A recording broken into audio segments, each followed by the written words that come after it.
Good evening, everybody. Good evening, delegates and participants. Thank you for joining the Shield Connect.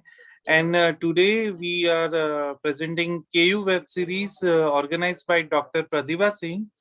And today the series is with episode 22nd. And the topic of the today's series is recent advances in preterm labor.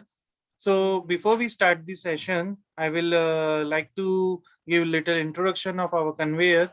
Dr. Priyankur Roy, sir, is a consultant in infertility and endoscopy in Nova IVF and Roy's Clinic in Siliguri, and sir is national coordinator in perinatology committee in Foxy and East Zone coordinator in Foxy. Then and I want to just tell that he is contesting for the post of Public Awareness Committee, so please bless him. And I know he is a very good candidate for that. Then our second convener is Dr. Diksha Goswami Sharma. Ma'am is the director of Pushpanjali IVF and Pushpanjali Hospital and Research Center in Agra. Ma'am is a North Zone Coordinator Perinatology Committee, Foxy, 2019-2021. And ma'am is also awarded first runner-up in Shanti Yadav Award in Infertility in AICOG 2019. And our third convener is Dr. Vartika Kishore. Ma'am is consultant at Vrindavan Arogya Deep Hospital, Vrindavan, Mathura in UP. And ma'am was past president of Mathura in Obstetric Gynecology Society and is advisor of Adolescent Health Committee in SMDHN. So I welcome you all the conveyors and I will hand over the session to Dr. Roy. Thank you so much, Team Shield. You guys have been with us right from the beginning, and good evening to everyone present here today. Gives me immense pleasure in welcoming all of you to this episode of KU series, the Knowledge Update web series. This is the part 5, episode 22, and we have been doing this series right for the last 1 year almost now. So congratulations to Pratibha ma'am for conducting it continuously for the last 1 year, and this has only gone on because of our faculties, because they are what the program is, and of course because of all the delegates who are present here today, because of them, because of all the enthusiasm, we are continuing to do this program. So first of all, I would like to welcome our program director, Dr. Pratibha Singh ma'am, who is a consultant laparoscopic surgeon and an IVF specialist practicing in Bhagalpur. She's the national coordinator of the Foxy International Academic Exchange Committee. She has held many posts in Bihar and Jharkhand, and now I request all of you to kindly support her for her endeavor as the chairperson of the International Academic Exchange Committee chairperson when she stands for the election year 2022. Pratibha ma'am, I invite you to this platform. Request you to kindly say a few words to everyone. Thank you, Dr. Priyankur. So good evening and warm welcome to all our viewers for today's Knowledge Update webinar. And I am really happy that again we have come up with a very important obstetric topic, and I'm sure you all will be benefited from that. But before we start, let me first welcome our chief guest, Dr. Kamal Bakshi Madam, Pride of North and past President Foxy. So ma'am, we are really honored by your presence and thank you so much for joining and welcome to this webinar. Then our guest of honor is again a very eminent gynecologist from Delhi, past Vice President Foxy, Dr. Pratima Mittal Madam. So welcome Madam to this forum, and I know I'm really grateful that you, in spite of being busy, you have made it. So thank you so much for joining and thank you so much for gracing this occasion. Thank you so much, Madam. Then we have our special guest, young as upcoming sincere Foxyan, Dr. Nilesh, who is the chairperson for Quiz Committee, Foxy. So welcome Dr. Nilesh to this platform. Thank you. And thank you. Okay, welcome so much. Now I'm really honored by the presence of our guest speaker, past President Foxy, Dr. Sanjay Gupta sir. And I know he has always blessed us. Whenever we have asked him, he is always there with us. And today his talk on preterm labor, the newer discoveries, will open a new dimension in its management. So welcome, sir, and we are really looking forward for a very enlightening session today. Thank you so much, sir, for joining. And to chair the sessions, we have with us Dr. Krishnendu Gupta, sir, past Vice President. So I welcome sir to this forum. And thank you, sir, for joining. Thank you so much. And I also want to welcome Dr. Jayan Kannan, ma'am, a very active and important Foxian, past Vice President Foxy. So I would like to welcome Dr. Jayan, ma'am, and thank you so much for blessing us. And I also want to welcome our own Dr. Urmila Tripathi Di from Gwalior. And I'm really happy that today my senior from my college is chairing this session. So welcome here, Dr. Urmila Di. Then our debaters are again quite experienced and well knowledgeable gynecologists. I would like to welcome Dr. Anjali Kanere from Bhopal and Dr. Manila Jain from Indore. And I'm sure that the debate will be very fruitful and interesting for all of us. So thank you so much and welcome to this forum. And to judge them, we have equally efficient judges. I welcome Dr. Manju Puri Madam from Delhi and Dr. Sarita Agarwal from Patiala. Welcome to this forum.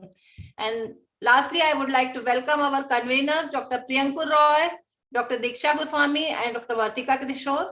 And from here now, I hand over the session to them. Once again, a warm welcome to all of you and thank you so much for joining. Thank you. Thank you. Over to Dr. Priyankur.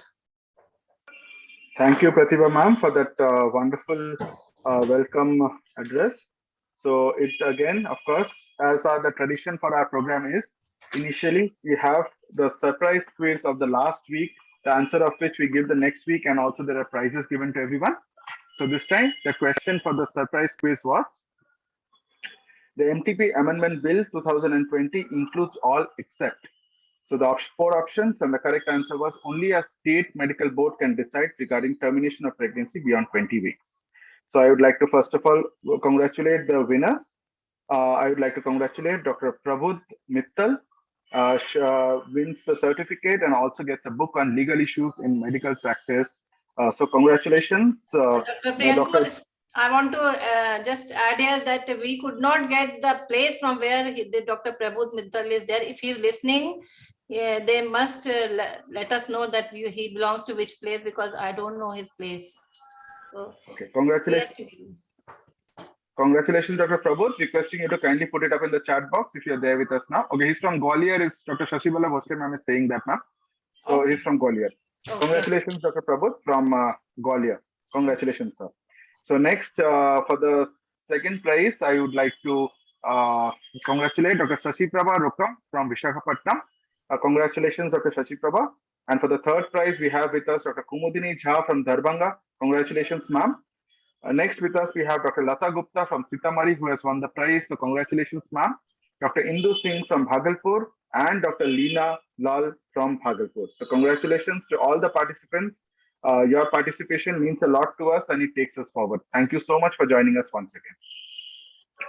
So now it gives me immense pleasure in welcoming our chief guest of today's evening, none other than Professor Dr. Kamal Bakshi.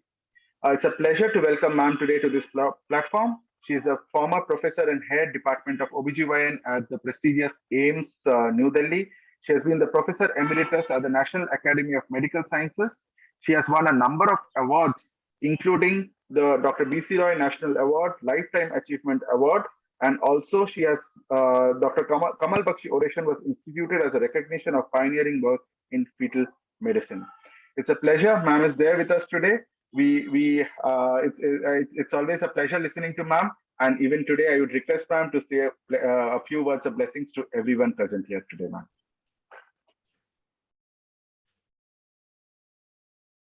Ma'am, requesting you to kindly unmute yourself.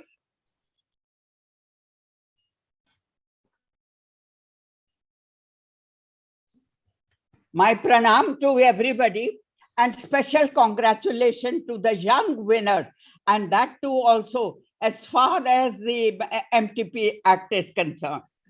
And my special sincere thanks and gratitude to Dr. Pratibha Singh, who's a great visionary and a great laparoscopic and IVF specialist. Thank you for making me a part of this series. I'm really surprised that you look so charming, relaxed, and at the same time, you are working 24/7 hours. Especially the topic, recent advances in preterm labor, debate, and medico-legal issues.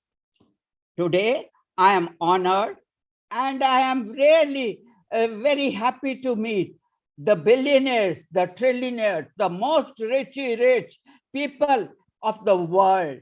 And who are they? The knowledge tank, the think tank. And this knowledge tank is, I would say, our Dr. Sanjay Gupta, Dr. Krishentu, Dr. Pratima Mittal, Manju Puri, young dynamic Nilesh, Dr. Sarita Agarwal, Dr. Vartika Kishore. They hail from the various corners of the world. And you don't have to go somewhere else. They are here with you, you know. Dr. Jayam, Dr. Urmila, Dr. Anjali, Dr. Sarita, Dr. Manilad, and young Roy, whom you are listening, Dr. Diksha. But I have always wondered why these little in utero fetuses are in a great hurry. There are no Pandavas or others who are fighting that they want to come quickly. Why do they want to visit the nursery unarmed, not even completely matured, you know? And I'm sure today's debates and today's talk is going to highlight that what these fetuses, why they are uncomfortable in. So we want to know which one is coming, when is it coming, how to diagnose, what is the specificity. So I'm so happy that the elderly lady, you are going to make her rich with the update. Thank you very much and pranam. Thank you, madam. Thank you. It's a pleasure, ma'am. Thank you so much for joining here and for this wonderful words of encouragement to everyone present here. Thank you so much, ma'am. Thank you. I would next like to invite a guest of honor for today's evening, none other than Dr. Pratima Mittal, ma'am. She's an ex-professor and head at Safdarjung Hospital in New Delhi. Ma'am has been awarded the honorary FRCOG from the Royal College for the exemplary work done. She's a past vice president of FOXI. She has been the president of the Association of Obs-Gynae of Delhi, AOGD, and she's a member of Technical Resource Group of Ministry of Health and Family Welfare, Government of India. She has held various posts with the Government of India and has also been associated with a number of projects in India and worldwide. It's a pleasure, ma'am. You have joined us and requesting you for a few words, please. Thank you, Priyankur. First of all, I would like to thank Dr. Pratibha Singh for inviting me to this, prestigious conference. And especially, I like the concept, the concept which Dr. Pratibha has put up. I think it's really great, remembering our ligands, in this brochure, I see the photograph of Dr.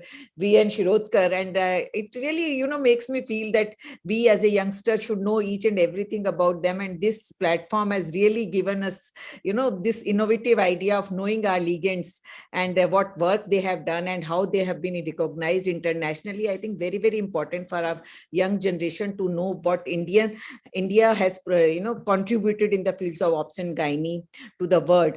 And secondly, the talk, Dr. Bakshi has already said, listening to Dr. Sanjay Gupta, I think it's a pleasure, and it's a really a very, very, wishful thing that we should be listening. I mean, he should keep on talking, and I'm really, impressed by his field, his knowledge, his vision, and he really does justice to the topic. So I'm really waiting to listen to him. And the third thing is debate, preterm labor incidence is very high, prevention, prediction, and of course, management, all are controversial. So many controversies are there.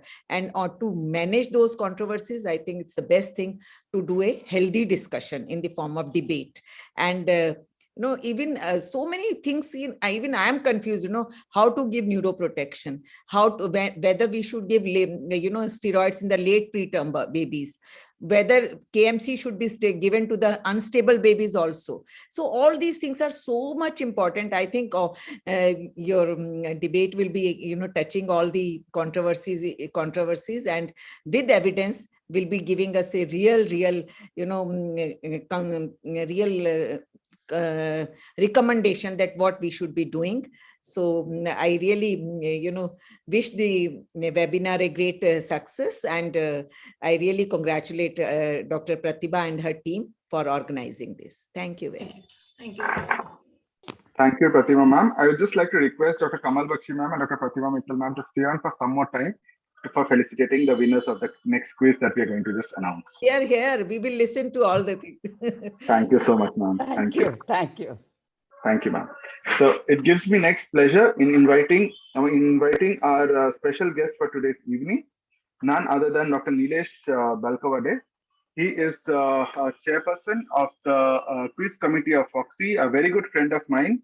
And it's a pleasure to see him in a position of a special guest today.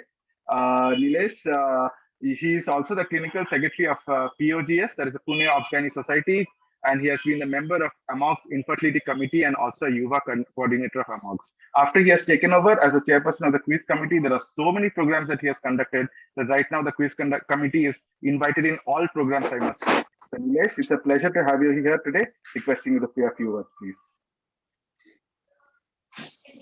Thank you, Priyankur, my very good friend. At the outset, I would like to thank Pratibha Singh madam for inviting me. And she specifically said that we have organizing this end on end for these programs which are being there held. And this is the 5th series of it. I'm so happy that the legacy of quiz is being taken over through nooks and corners of India. And madam is doing such a wonderful work in the knowledge update series.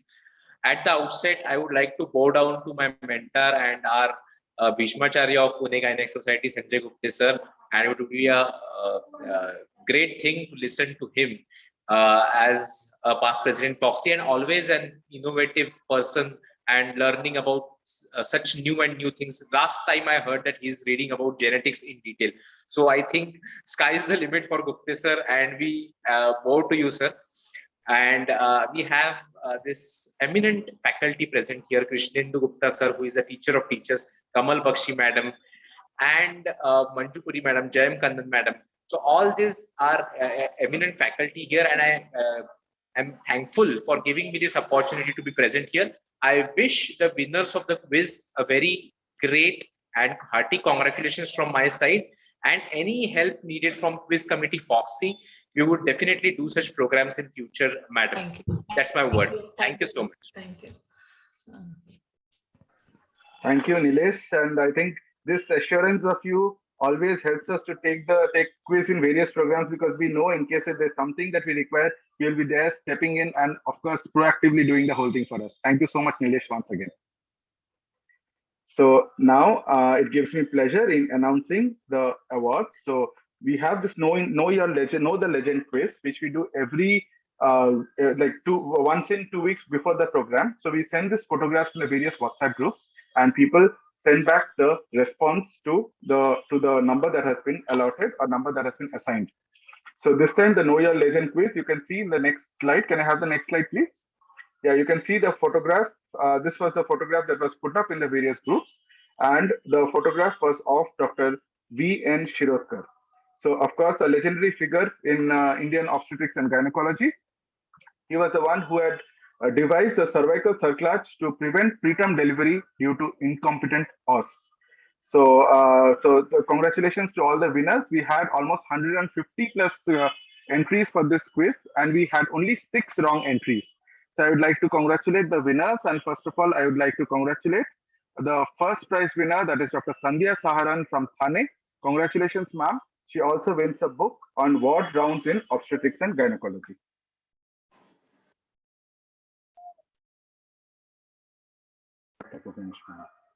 Congratulations, ma'am. Next, I would like to invite Dr. Apur Kumar Datta, who is the second prize winner. Congratulations, Dr. Apurva. He wins a book on Handbook of Obstetrics and Gynecology Emergencies from the South Asian edition from Lippincott. Welcome, Apurva. Congratulations, Apurva. Next, I would like to congratulate the third prize winner, Dr. Janvi Madhusudanan from Mangalore. Dr. Janvi wins the certificate and also a book, Endo and Me. So congratulations, Dr. Janvi. So these are the prize winners, and also we have a tie over here. So we have as a third prize winner, Dr. Vidya Thobi from Bijapur, who wins a certificate and also a book for the same. So congratulations, Dr. Vidya Thobi, ma'am. So can I now invite Dr. Kamal Bakshi, ma'am, to kindly felicitate the winners for this quiz competition?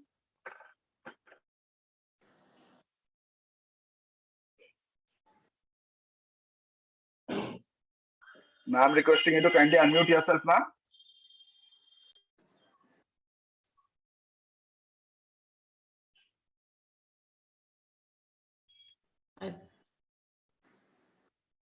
Yes, madam.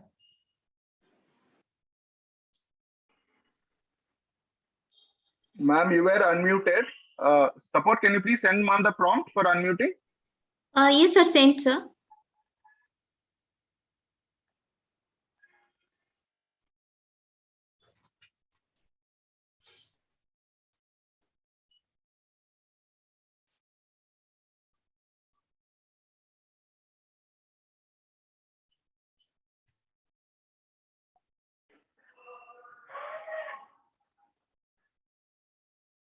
Madam, you have to unmute yourself.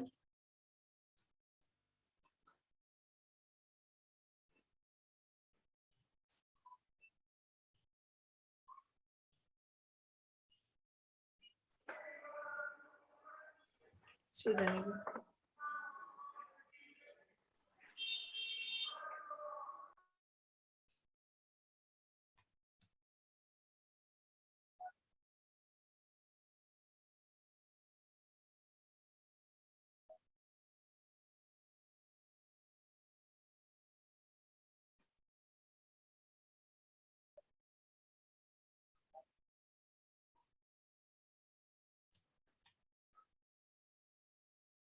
Madam, please unmute from the.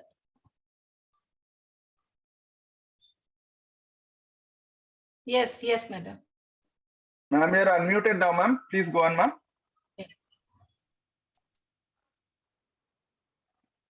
Roy? Yes, ma'am, we can hear you, ma'am. Yes, Please go on, yes. ma'am. Yeah, but Ma'am, just verbal felicitation for all Yes, ma'am. present, ma'am. That's all. You can just Yes. say that, ma'am. That's fine. okay, thank you. Thank you. It was lovely. I was just wondering what is the congratulations to all of them. Thank you, madam. Thank you. See, this was Thank you so much. This was very important. When I was in Pune and various parts of the country, there were only 5% of people who knew the legends of our history, like Dr. Shirodkar, Dr. Menon, Dr. V.N. Purandre. So a great thing. The youngsters have done a great job. Thank you. Thank you so much, Kamal Bakshi, ma'am. I'm sure this would mean a lot to all the winners. Thank you so much, ma'am, for the encouragement. So now I would like to congratulate the consistent winners for this quiz competition. The consistent winners are the people who have consistently given the correct answers over the last few episodes. And to announce the prizes, I would like to first congratulate Dr. Bhavya from Uti. So congratulations, Dr. Bhavya. She wins a certificate and also wins a book on ward rounds in obstetrics and gynecology.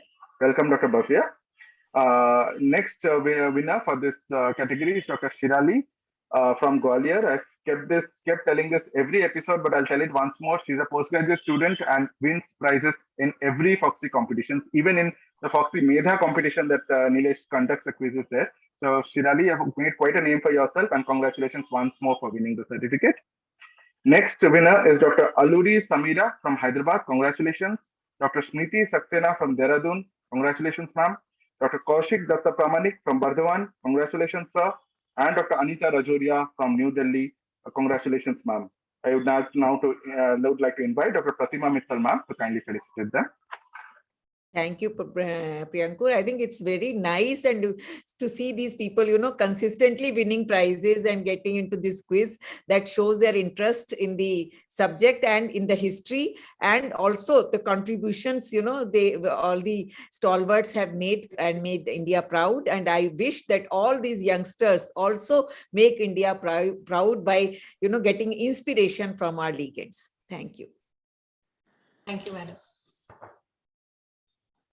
Of course, our legends are there, but for us, you people are the legends because we have seen you, we have seen you work, and we have learned a lot from you all, ma'am. So thank you so much for being legends for us, and I'm sure this legacy is going to continue, ma'am. Thank you so much, ma'am. So next, continuing, I would like to congratulate our next set of winners, the people who have answered fastest finger first. So I would like to congratulate Dr. Archana Pathak from Ranchi. Congratulations, ma'am. Dr. Reena Wani from Mumbai. Dr. Jyoti Chaudhary from Bhagalpur, Dr. Shalini Agarwal from New Delhi, Dr. Deepali Mittal from Indore, Dr. Sweetie Soni from Jaipur, Dr. Babita from Hassan, Dr. Banita Sahai from Jamshedpur, Dr. Seema Pandey from Baroda, Dr. Meena Agarwal from Pusat, Dr. Rajendra Sarogi from Mumbai, Dr. Satinder Pal Kaur from Patiala, Dr. Shashibala Bhosle ma'am from Gwalior, Dr. Charmila from Trichy, and Dr. Shraddha Agarwal from Agra. So by this prizes, I think you can understand that the magnitude of people participating, right from seniors to juniors, as well as from the length and breadth of the country, and that is great enthusiasm for all of us. Now, can I invite our special guest, Dr. Nilesh, to kindly congratulate everyone.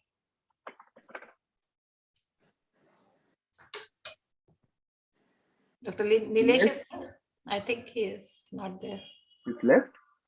Okay, so can I invite Pratima ma'am to kindly felicitate the winners, ma'am? I again congratulate all the winners, especially doing it fastest finger first. I think it's a great thing. You have to be very alert and very quick in your responses, and congratulations to all of them. And here I would like to add, Priyankar, one or two things about Dr. V.N. Shirodkar. We as a postgraduate used to read, even as a consultant, I have been reading his book. There's a very old book. I think it was 70s, or it must be very, very old, because it was all in, bad shape from in our library, and we used to get it shop. We used to photocopy that book, and we used to read that. And not only the encircling procedure, not only the encirclage procedure, which he was famous for, we do the Shirodkar's modifications for uterine prolapse of the Manchester repair, and it's so clearly described. I think these people were really, really great, and we really, follow them judiciously even now, and I really get inspiration from these legends. And hats off to all the winners who have done it, identified him so fast. And because I knew about V.N. Shirodkar, but I didn't know I have not seen his photograph. So seeing the photograph on the brochure, I went into the net and I said, it must be nobody else. It has to be Dr. V.N. Shirodkar, but I was just confirmed it. So I think it's a really great thing that people are vigilant and they are knowing about our legends, and congratulations to all of them. Thank you. Absolutely, ma'am. Thank you. Great. Just one word for Dr. Shirodkar. Sure, Dr. Shirodkar, I had seen him when I had just joined the department as a lecturer. A very cool person. And he used to handle the tubes so gently, as if he was holding a small baby. And with the music, he would dance around and this. Not the surgeons who get tense and start shouting. A great surgeon. Anybody who would handle the tissues not gently, and it would remind me, Dr. Shirodkar, infertility is the branch, for plastic surgery is the branch for people who can understand and respect the human body. A great man. Thanks. Thank you so much, Kamal Bakshi ma'am, and thank you so much, Dr. Pratima Mittal ma'am, for these wonderful words and getting us to know a little more about our legend, Dr. Shirodkar. As Pratima ma'am was saying, I must confess over here, this is the 22nd time I've conducted all the episodes of knowledge update series, but I must confess that only 2 or 3 legends I could identify. That's a very sad part in me, but then as ma'am has said, but the thing is, getting so fast, so quickly, and 150 plus correct entries is something which is definitely commendable. So congratulations to all the winners. Now, as per our protocol, we usually allow the first prize winner. First prize winner talks about the legend and gives us brief about the legend. So we have for this Dr. Sandhya Saharan, who is currently the president of the Thane OBGYN Society, a managing committee member of the PCOS Society of India, and also the Public Awareness Committee, FOXY. She is doing wonderful work, and she does a lot of public awareness activities in and around Thane. It's a pleasure. Ma'am has joined us. She's winner of the first prize. So congratulations for that, ma'am. And I hand over the platform to you to kindly talk more about Dr. V.N. Shirodkar to all present here today. Thank you so much, Priyankur, and thank you, Dr. Pratibha. This is quite an honor, and I'm honestly surprised. I didn't expect that I had won the first prize. I will talk about Dr. Shirodkar, and it is in fact a very proud moment for me to talk about a legend such as him. Dr. Shirodkar, or his full name, Dr. Vittal Nagesh Shirodkar, was born in April 1899 in the state of Goa. He comes from the village of Siroda in Goa. He graduated from the Grant Medical College and went to UK, obtained his Fellow of Royal College of Surgeons in 1931. Then he returned to India and joined the JJ Group of Hospitals in 1935 as honorary obstetrician and gynecologist. He was an inimitable teacher and innovator. As we all know, his contribution, the cervical circlage, that is popularly known as Shirodkar's circlage. The other contributions, as Dr. Bakshi has just mentioned, his surgeries on prolapse repair, as Dr. Mittal has mentioned, tuboplasties, creation of neovagina, and he published widely and took a keen interest in social medicine. He was a member of the Shantilal Shah Committee on Abortions and also established the Family Planning Association of India. He was honored by the Government of India with Padma Bhushan in 1960 and Padma Vibhushan in 1971. The next slide just shows a few pictures of Sir with his family and friends. A very handsome person, a legend, of course. Next slide. Now, the circlage. That is the most important innovation. We always tend to compare it with McDonald's. It is very similar to the standard cervical circlage, but the sutures pass through the walls of the cervix, so they are not exposed. It is less common, like I said, and more difficult, of course, than the McDonald's. Though it is not proven to reduce the risk of infection, it sometimes involves a permanent stitch around the cervix, and therefore we need to do an LSCS to deliver the baby. This was first described by Sir in then called Bombay in 1955.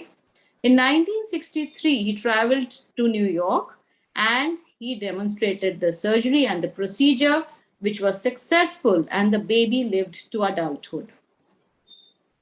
Now, these are a few instruments. I've got all this from the net, but these are the instruments of his circlage. Very importantly, the first one is, as we can all see, the retractor. Then second is the sponge holding forceps.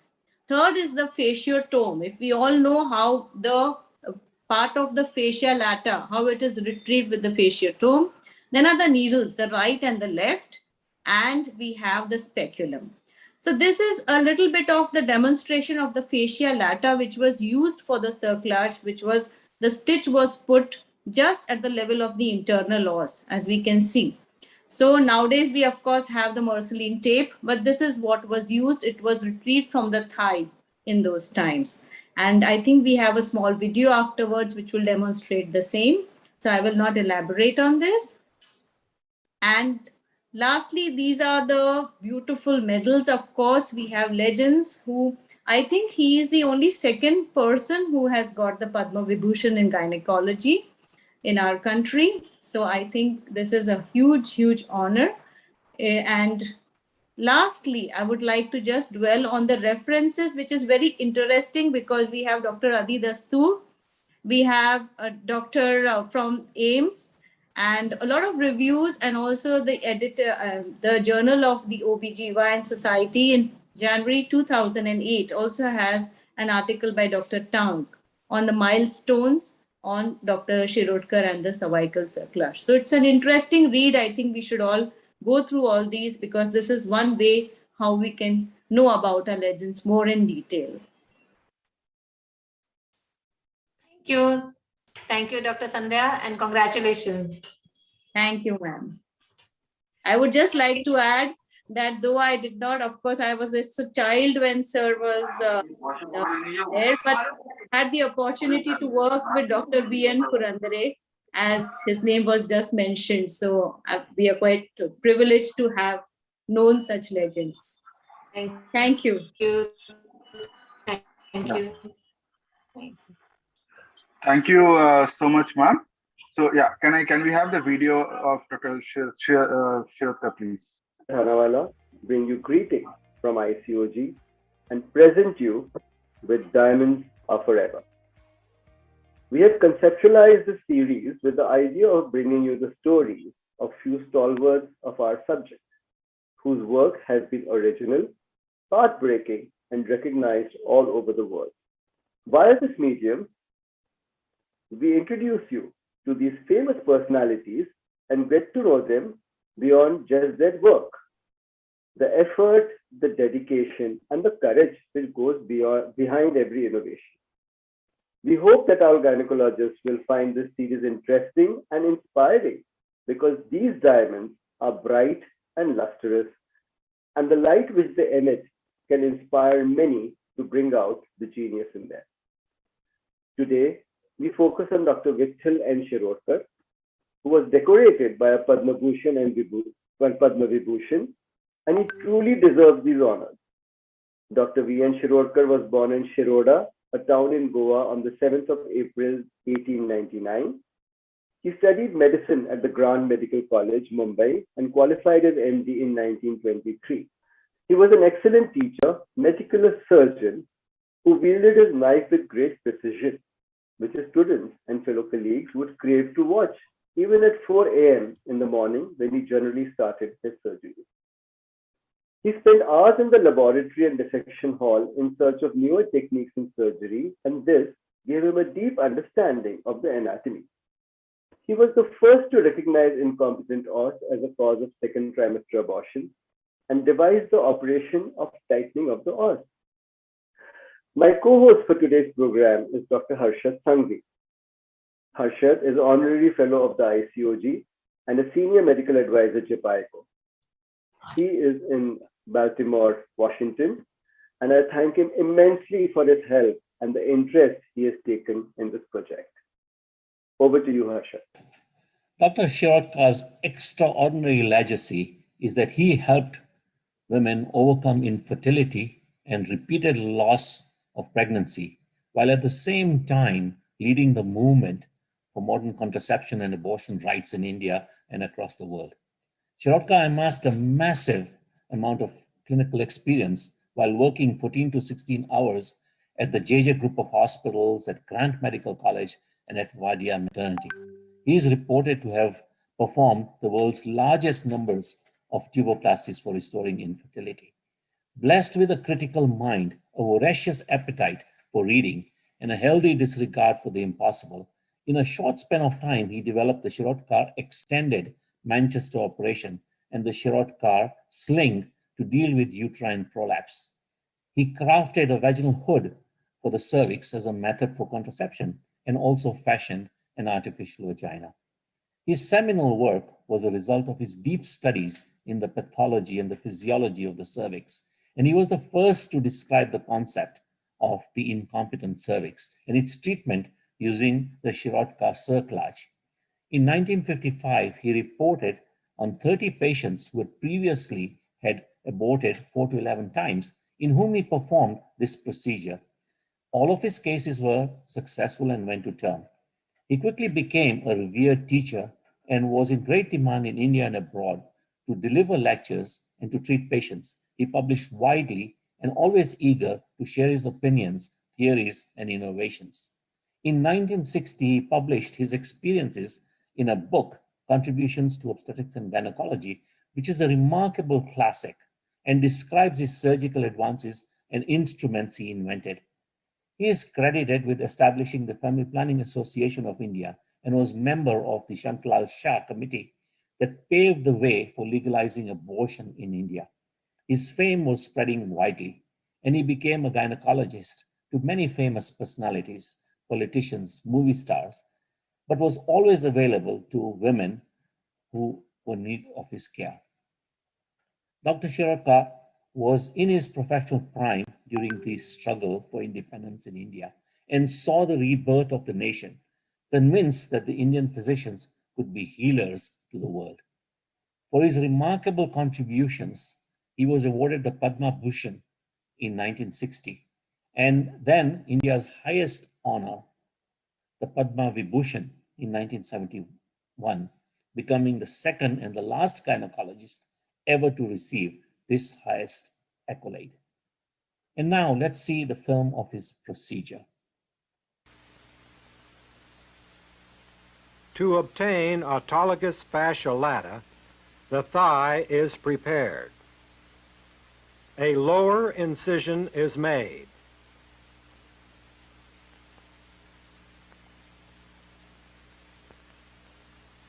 Section and mobilization of this end of the strip is effected with Alice clamps holding the lower portion of the strip. Then the upper thigh incision is made. Dissection and mobilization of the upper end of the strip is accomplished, and a similar blunt dissection above and below is carried out.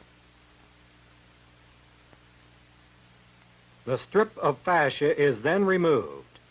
It is approximately 10 to 15 centimeters in length, depending on the size of the cervix.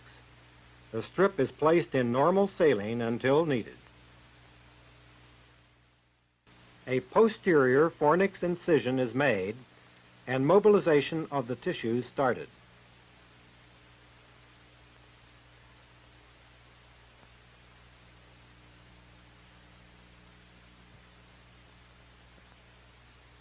The anterior fornix incision, dissection, and mobilization of bladder and paracervical tissue at the level of the internal os is accomplished.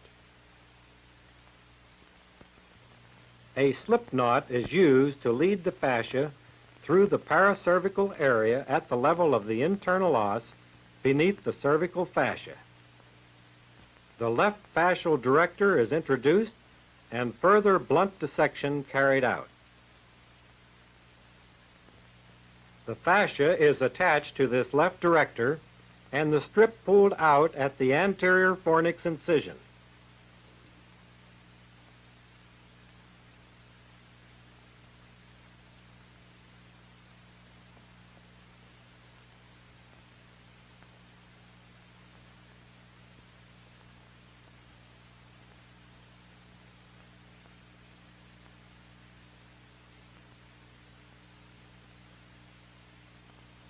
A similar procedure is employed on the right side of the cervix with the right cervical director.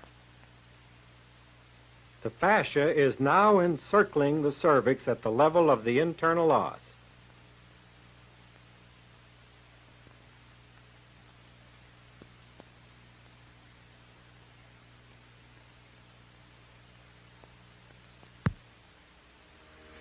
So friends, we've taken you back in the 1950s and brought to life the legend Dr. Shirodkar was. His dedication and commitment to the subject has put India on the international map. I hope you have enjoyed watching this episode. Thank you for that wonderful video. I'd like to really thank Team ICOG under the leadership of Dr. Uday Thanawala, who had got this video recorded, and that was such an eye-opener for most of us juniors who hasn't seen Dr. Shirodkar or hasn't seen his actual procedure. So thank you so much for playing it again today in this series and giving us a reminder of what this great gentleman, a great doctor, gynecologist was. Thank you so much. So now we will move on to the next session on preterm labor, the new discoveries. And to introduce the chairpersons, I would like to invite my co-coordinator, Dr. Diksha Goswami, to kindly take over from here.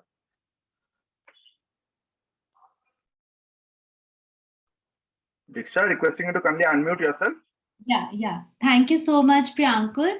At the outset, I take this opportunity to thank Pratibha Singh ma'am for this opportunity and also to pay my regards and seek blessings from all the senior faculty present here today. Our chief guest, Professor Kamal Bakshi ma'am, guest of honor, Dr. Pratima Mittal ma'am, special guest, Dr. Nilesh, our senior guest speaker, Dr. Sanjay Gupte sir, and all the senior faculty members who are present here today. It gives me great honor and great pleasure to start the next session on preterm labor, the newer discoveries, and to invite our esteemed chairpersons for the next session with our most eminent speaker, Dr. Sanjay Gupta sir, who is really an expert in the field. Now I take the opportunity to invite our first chairperson for this session, Professor Krishnendu Gupta sir. Sir is Professor in Unit Head, Department of Obs and Gynae, Vivekanand Institute of Medical Sciences, Kolkata. He's Adjunct Professor, Department of Obs and Gynae, Kasturba Medical College, Manipal. He's member of the FIGO Committee on Climate Change, FOXY representative to AOFOG, Chair of the Sexual and Reproductive Health Committee, AOFOG, till 2022, Co-Chair of the Women's Social and Rights Committee, SAFOG, Chairperson of the ICOG 2016, President of the Bengal Obs and Gynae Society in 2013, Vice President of FOXY in 2011, and also has been the National Corresponding Editor, Examiner in various prestigious examinations, and a member of the Arch Clump Society. So I welcome you, sir. Our next chairperson for this session is Professor J.M. Kannan, ma'am. Ma'am is the FOXY Adolescent Health Committee Chairperson 2013 to 15 and won the Best Committee Award. She's Emeritus Professor, Tamil Nadu MGR Medical University, Managing Trustee, Garbharakshagi Group of Institution, and Director, GFC Fertility Center, Trichy and Chennai, and Vice President of FOXY 2018. Has won several awards, Lifetime Achievement Awards of IMA, Tamil Nadu MGR Medical University, RCOG Award with the award Distinguished Service Medal 2018, and is the first Indian to receive so. So welcome, ma'am.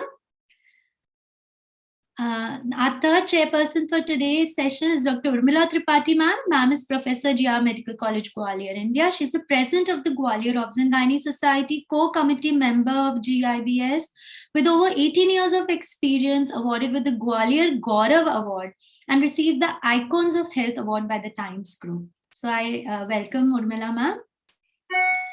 And sir, I invite Professor Krishnendu Gupta, sir. Sir, please to introduce our guest speaker for today, Dr. Sanjay Gupta, sir. Thank you, Dr. Diksha. At the outset, let me thank Pratibha ji for this wonderful opportunity, and also my respects to Professor Kamal Bakshi ji, Professor Pratima Mittal, Nilesh, and of course, to none other than Dr. Sanjay Gupta, who is a mentor to a large number of us. And to me, not only is he a mentor, but also a great friend. And he has always guided me in FOXY throughout. Introducing him is an honor. He's been the past ethics committee chair of FIGO. He's been awarded the FRCOG honoris causa by the Royal College of Obstetricians and Gynecologists in 2010. He's been the past president of FOXY, and he's the past president of DIPSY as well in 2013. He's Secretary General of the World Justice Organization, and it goes on and on and on. And I don't want to take away time from his presentation because he has so much to learn. But what I will definitely say is, since Pratibha ji has told me to just give a little intro, is that we all know that preterm labor, PROM and PPROM are perhaps the more common and easily preventable causes of perinatal mortality and morbidity. And we are also aware that these have got a lot of major public health issues, especially when we talk of long-term disabilities, cerebral palsy, blindness, deafness, chronic lung disease, etc.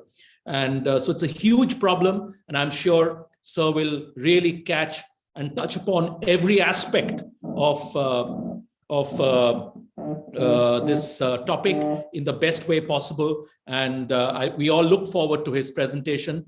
It's all over to you, Dr. Sanjay Gupta, and we are all waiting for it. But as I mentioned, I'll beg your forgiveness that I will have to log out soon because of another program. But it's an honor, and thank you so much. Thank you, Krishnendu. And, first of all, as I share my screen, thank you so much, Pratibha ji. I think this is such a wonderful, program. And now I think this is the third time I'm on this program, and I'm really loving it every time. And a lot of inspiring talks have gone on, and I think the participation of youngsters is just fantastic. And today, of course, I'm especially privileged to have an inspiring presence of none other than Bakshi Madam ji. And when I have very fond memories in 1979 when I was a Foxy Ethicon fellow at AIMS. I had a privilege of working with her and learning how to really go into the research and all. So those are the years back.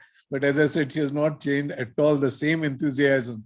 And of course, many good friends of mine, like Pratima ji is here, all the near and dear ones like, Krishnendu and Jayam, and of course, the Nilesh and Priyankur and Darshika and all the youngsters. So it's wonderful. And it's so relevant to have, today's, the legend, Professor V.N. Shirodkar sir.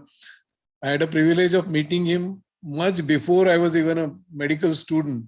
And believe me, I have that, original book of contributions to obstetrics, and I do have his, the needles also with me, the ones which are shown, they were called as cervical stitch needles. So, sometimes I think if Foxy has a museum, we can keep that in the museum. So, really wonderful way. So without now much ado, let me go ahead with the talk. And preterm labor, the newer discoveries.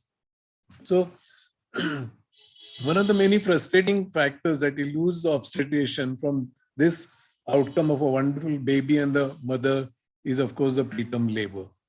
And as Krishnendu just mentioned, it is also a social kind of a problem. Every year, an estimated 15 million babies are born preterm, and this number is rising. Preterm birth complications are leading cause of death among children under 5 years of age, responsible for approximately 1 million deaths. That was in 2015. 3/4 of these deaths could be prevented with current cost-effective interventions. Across 184 countries, the rate of preterm birth ranges from 5 to 18% of the babies born, and in our country, it is currently up to 14%. So imagine if we have 30 million deliveries, how many preterm babies we are delivering. So preterm labor is often viewed as the result of increased uterine stimulators coupled with the loss of mechanisms that promote and maintain uterine relaxation. So it's a balance between uterine stimulators and uterine relaxants. Well, the simple pathophysiology, and I don't want to go into the details of it, is there are 3 main components: the cervical changes, activation of deciduous membranes, and the persistent uterine contractions. The difference between the labor at term and preterm is that the term labor occurs via a normal physiological process, and the preterm labor is, of course, pathological. But sometimes these pathological processes are acute and sometimes can take several weeks leading up to the preterm labor. And one of the key processes to occur in preterm labor is the fetal inflammatory response syndrome, so-called FIRS, which involves systemic inflammation and elevation of fetal plasma interleukin 6, which is, of course, an inflammatory cytokine, typically in response to a trigger such as chorioamnionitis. A single signal is sent by the fetal hypothalamus, leading to secretion of CRA, stimulating the release of ACTH and therefore cortisol production by the fetal adrenal glands, which triggers the parturition pathway to activate. Another process is an influx of inflammatory cells into the cervical stoma, leading to the release of cytokines and prostaglandins, which stimulate the cervical ripening. These changes influence the structures of the collagen and glycosamine glycans that make up the cervical tissue. Estrogen stimulates the collagen degradation, whereas progesterone inhibits it. So that's something we have to remember for later on. Contractions are an integral contributor to labor. They change from uncoordinated myometrial contractions to coordinated uterine contractions is attributed to neural control, and oxytocin and its receptors play an essential role in the rhythm of these contractions. Again, this is important when we talk about the management. So both intrauterine and extrauterine infections are associated with preterm birth. Intrauterine infection is present in around 25 to 40% of preterm births, especially PPR. It may exist in amniotic fluid, in the fetal membranes, between maternal and fetal tissues, in the placenta, in the umbilical cord, or in the fetus itself. And these are the various, infections, agents. They're bacterial, they're viral, and even extrauterine infections matter, like pyelonephritis, typhoid fever, listeria, malaria, and so on. So when it comes to PPRM, it's a maintenance of membrane's tensile cell. Again, it's a balanced equilibrium. On one side, synthesis of protein components of the extracellular matrix, which is held by collagenases and matrix metalloproteinases. On the other side, degradation of protein components of the extracellular matrix, which is brought about by tissue inhibitors of metalloproteinases. So there has to be a balanced equilibrium. And so can we use this knowledge of pathophysiology to predict the preterm labor? Let's go ahead and see what we can do. So first of all, we have to remember the risk factors. Preterm labor can happen to anyone without warning, but there are some factors that can increase the risk of preterm labor, like medical history of past preterm, past procedures on the cervix, injury during past delivery, short cervix measured at the ultrasound, or early cervical dilatation measured during pelvic examination. Other factors are age younger than 18 or older than 35, pregnancy complications like multiple pregnancies, vaginal bleeding, infections, and polyhydramnios, and of course lifestyle factors like low pre-pregnancy weight, smoking during pregnancy, deficiency, dietary deficiencies, and of course obesity too. So there are many risk factors of preterm labor, but we have to remember that up to 50% of the cases there are no identifiable risk factors, and this is what we call spontaneous preterm labor, and that's the one which really troubles us. So can we look at the predictors? Yes, there are primary predictors which are known before the onset of pregnancy. There are secondary predictors detected after the onset of pregnancy, just like as we saw multiple pregnancy or polyhydramnios. Modifiable factors like malnutrition, anemia, or non-modifiable factors, predictors like previous preterm labor.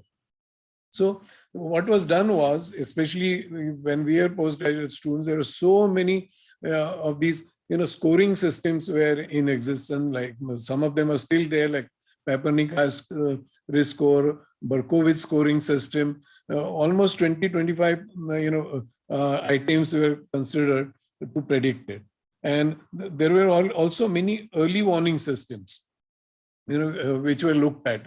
For example, monitoring of contraction, and their accuracy was found to be sort of moderate. Then monitoring of state of the cervix, again less sympathetic self-monitoring, so that own uterine contractions, intrauterine pressure monitoring, external monitoring, so and so forth.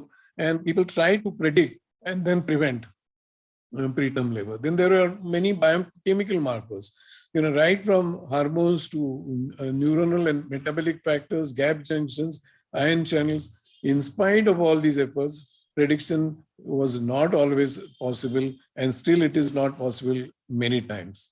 So people went for some actual research and found out that cervical ripening precedes the clinical symptoms. So if these changes can be measured, then we may be able to in time predict the preterm labor. So they come out with something called as a cervimeter, which measures the cervical resistance. Then Colascope, which is light-induced fluorescence, could measure the cervical strength. But again, they have remained at the research level and not of much practical use. So one thing that is coming up for practical use is actually the ultrasound elastography. And this was first propagated by Thomas Fisher in 2007. The elasticity image within a defined area of interest around the cervix is superimposed as an overlay of the B mode image. And hard and soft tissues are seen in different colors, which helps in identifying softened cervix. So as you can see in these pictures, in picture A, B, C, and D, in A, if you see the, red circle, that means the stiffness was, the kind of soft, and that was kind of dangerous for the, and that's why it is red. Then medium soft, you see in B, it looks yellow, blue, in C, it's medium hard, and D, which is hard or purple, which is good, for the patient. So this can be now made out with elastography images. So elastographic assessment of internal os at 18 and 22 weeks of pregnancy may identify patients with high risk of preterm delivery in the low risk asymptomatic population. Elastographic abnormalities may precede ultrasound and clinical findings. This is the important part, and that's why they may help us more if we start are able to do it regularly in the future. Then, of course, comes something that I have something close to my heart, and that is genomics. So we always felt when the genomics came that the gene array technology will be able to identify candidate genes.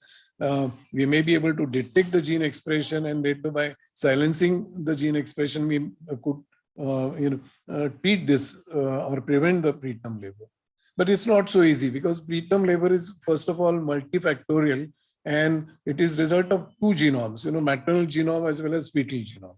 So the present evidence suggests that there are a large number of alleles involved, each contributing a small amount in different population of the patients. So this will require further studies and testing.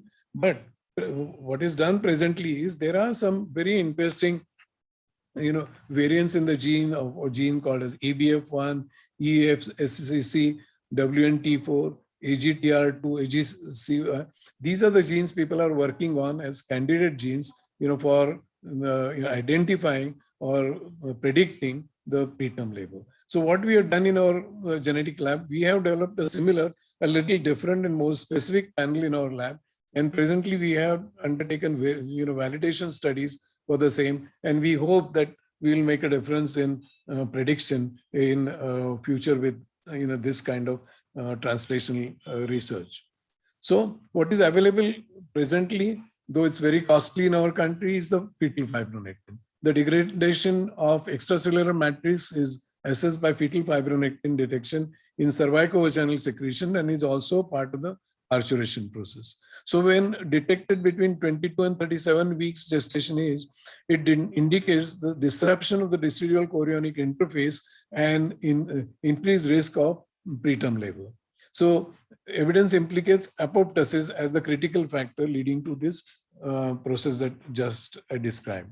So presence of fibronectin, if it is less than 50 nanograms, it is a good negative predictor, and possibility of preterm is low probability. This is used in countries like Canada and North, where sometimes it's difficult when they have ice storms and all to shift the patient from one place to the other. So if this is negative, they can safely keep the patient in one province. If it's not, then they shift the patients to anywhere near the hospital because she may go into preterm labor.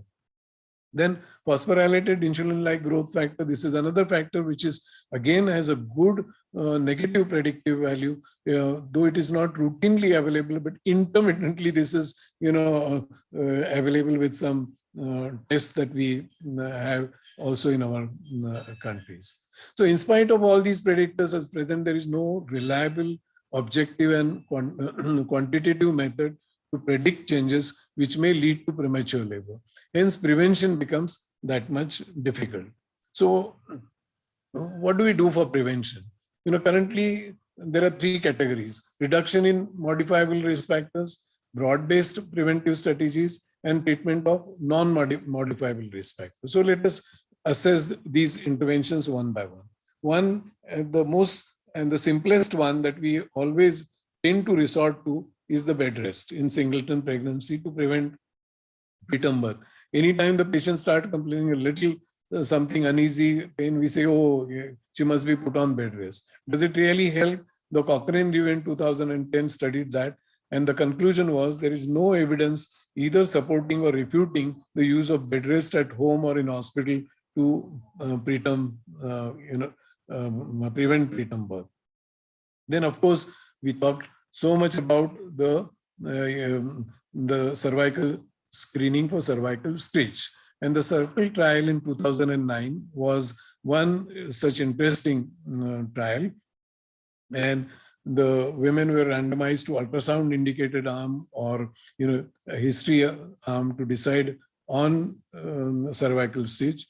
And it was concluded in this trial that screening women at high risk with cervical ultrasound to determine cerclage placement results in more intervention, but similar outcome compared with history indicated placement. So they found that both was practically the same. So as Dr. Shirodkar used to say, that the history of second trimester abortion is more important. Of course, in his time, there was no ultrasound. So, we depended entirely on the previous history at that time. Then came the Cochrane review of 2010. A little disappointing because, it said after studying 2000 odd women that there was no overall reduction in pregnancy loss and preterm delivery rates, although a small reduction in births under 33 was seen in large trial using the cervical stitch for prevention. But again, lately, and this is 2017, again Cochrane review. And this is very interesting, and I would like you to go through that in details. It concluded that women with a stitch are less likely to have a preterm baby. Babies whose mothers had a stitch are also less likely to die during the first week of life. It is not clear whether a cervical stitch can prevent stillbirth or improve the baby's health once born.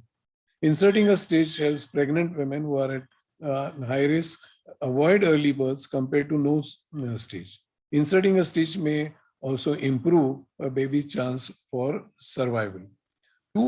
There was not adequate clinical trials available to understand whether cervical stitch is more effective than other treatments for preventing early birth, such as progesterone. There was also less data for this Cochrane analysis to understand if it is better to have a stitch inserted early in pregnancy based on mother's previous history, or to wait to perform an ultrasound scan later in pregnancy to see if the cervix has become shortened. So again, some interesting point and some points we can still work on in present situation. Then the next point came about the antibiotic prophylaxis. This was again years back. It was one thought that, well, let's give antibiotics and that will reduce the preterm labor because it is because of the infections. So there was a reduction. What it said is there was a reduction in risk of preterm delivery in pregnant women with a previous preterm birth who had bacterial vaginosis. This is very important during the current pregnancy. But there was no reduction in pregnant women with previous preterm birth without this bacterial vaginosis during pregnancy. And this is something important. We'll definitely allude to it later on in my talk. So this was the Cochrane review of 2010. Again, the part of that said there is not enough evidence to recommend the use of routine antibiotics during pregnancy to prevent infectious adverse effect. That means don't give it to every pregnancy and hope that you will be able to avoid. In fact, that will probably worsen the situation, as we'll discuss later on. So now the golden question: what about progesterone in preventing preterm labor? Well, there are definitely grounds to say that progesterone may have a role. Why? Because inhibition of degradation of type 1 collagen in the cervix is seen with progesterone. Immunomodulation and prevention of decidual cell apoptosis is seen. Autocrine, paracrine control of prostaglandin release is there. And most important, inhibition of contraction by regulating the gap junction formation and upregulation of connexin 43 proteins, which contribute to parturition. So this is all what scientific research tells us. What happens practically, let's see.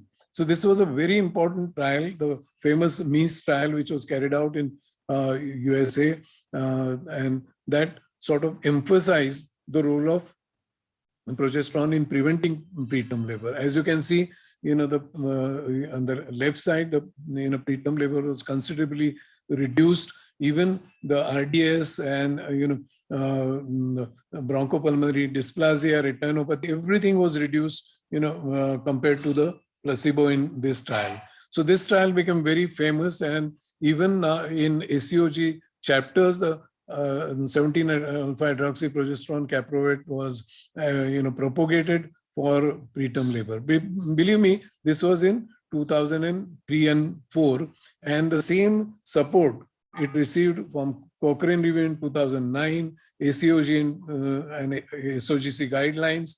And this was a transformation, because as the seniors would remember, initially when this alpha hydroxyprogesterone came in 80s, it was feared that this may cause anomalies in female fetuses, and that's why it was not allowed to be used initially. There was a lot of controversy on that, but this controversy was sort of was laid down by all these reviews in early this century. But what happened later, for this 17-hydroxyprogesterone to be used clinically, the FDA wanted safety trial to be done. So they agreed that there was definitely a good effect of this progesterone, but they needed a safety trial. So a trial called as Prolong trial was done by none other than Sibai and his team. What they found surprisingly was the safety was good. This was a safe medicine, but the trial did not replicate the efficacy demonstrated in the MIS trial. So again, there was a controversy whether this should be used or not. Then there were other good trials. This was for vaginal progesterone that said that yes, preterm delivery by vaginal gel can be reduced in secretal pregnancy. The preterm labor can be reduced. So this supported the vaginal progesterone. And the latest one that is on the horizon that again may be helpful to us in using progesterone, those who are fond of it.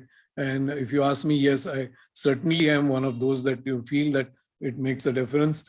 And so this is shown, and this is publicly funded, scientific trial. This is something to be, so no bias of any company or anything. And this has put forward this view that the vaginal progesterone and 17-OH progesterone both reduce birth before 34 weeks gestation in high-risk singleton pregnancies. Given increased underlying risk, absolute risk reduction is greater for women with a short cervix. Hence, treatment might be most useful for these women. Evidence for oral progesterone is insufficient to support its use. So this is where it stands in 2021. This is the last trial that we have.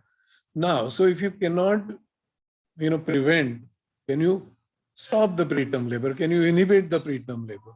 And so far we know that except progesterone, nothing works to prevent. So let's see whether something works to inhibit the progesterone. So of course, beta mimetics have been used for ages, and Cochrane review in 2010 again came out with beta mimetics decrease the number of women in preterm labor giving birth within 48 hours, but there was no decrease in the number of births within 7 days. So maybe, if you have to give your steroids, there is some benefit of using this. But all the beta mimetics, including azoxaprine, ritodin, terbutaline, phenoterol, though are presently in use, are known to cause severe sympathetic side effects, and probably it's time now to discard them. And we know, and I think Kamalji and Pratimaji will agree that we all have used azoxaprine in the past, ritodin, terbitalin. Believe me, there is actually advertisement on TVs in USA now by the lawyers that if your doctor has used terbitalin, please come to us, because they're up there to sue you all. So so I think beta mimetics is something now is better that we restrict or discard, and that will be good.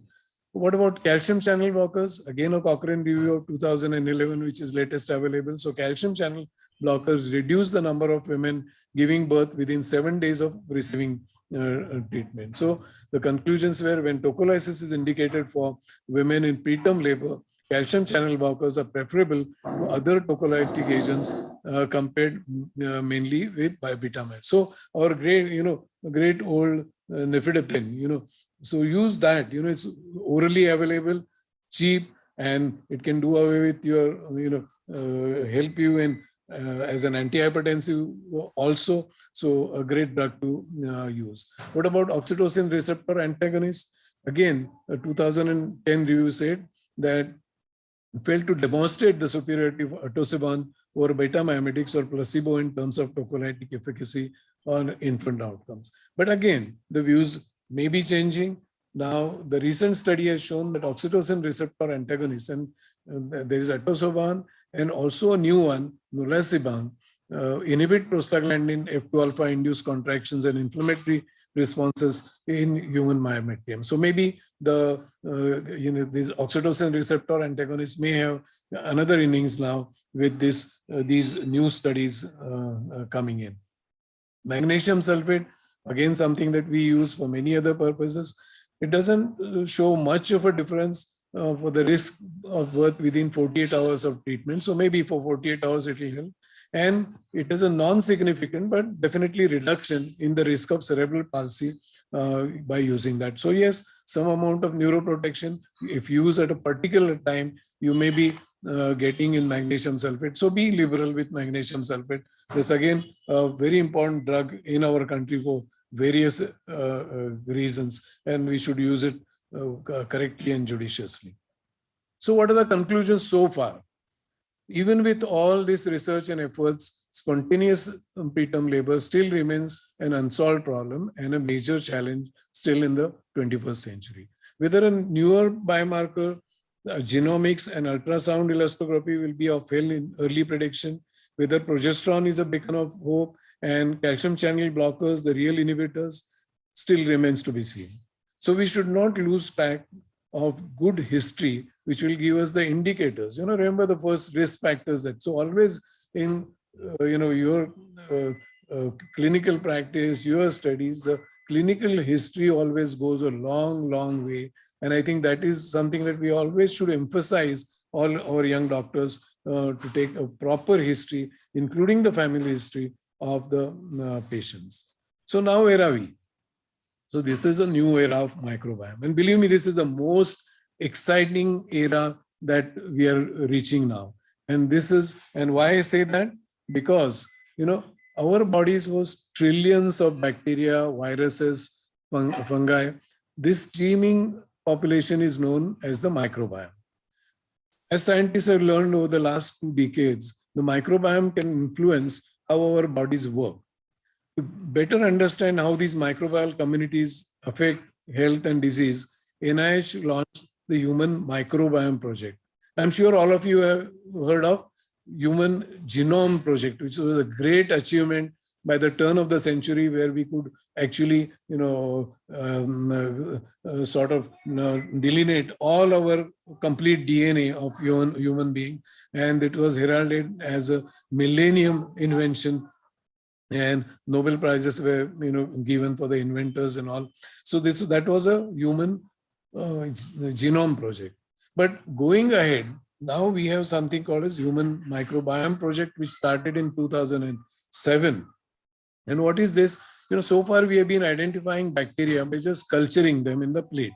And in culturing in the plate, we can maybe, culture 100 or maybe 1,000 bacteria. Only those are mainly aerobics, but not all. And there are millions and trillions of bacteria and viruses. So how are they identified? They are identified now by what is called as metagenomics, by identifying their signature, that is 16S ribosomal RNA. And this is kind of a barcode for all these microbes, and we can now identify these bacterial species in everywhere in our body, mainly in our gut, They're, in our mouth, on our skin, in the vagina, in the semen, you name it, and they're there, absolutely. And they are making a lot of difference to, what we are doing. And there is a second phase now happening called as integrative human microbiome project.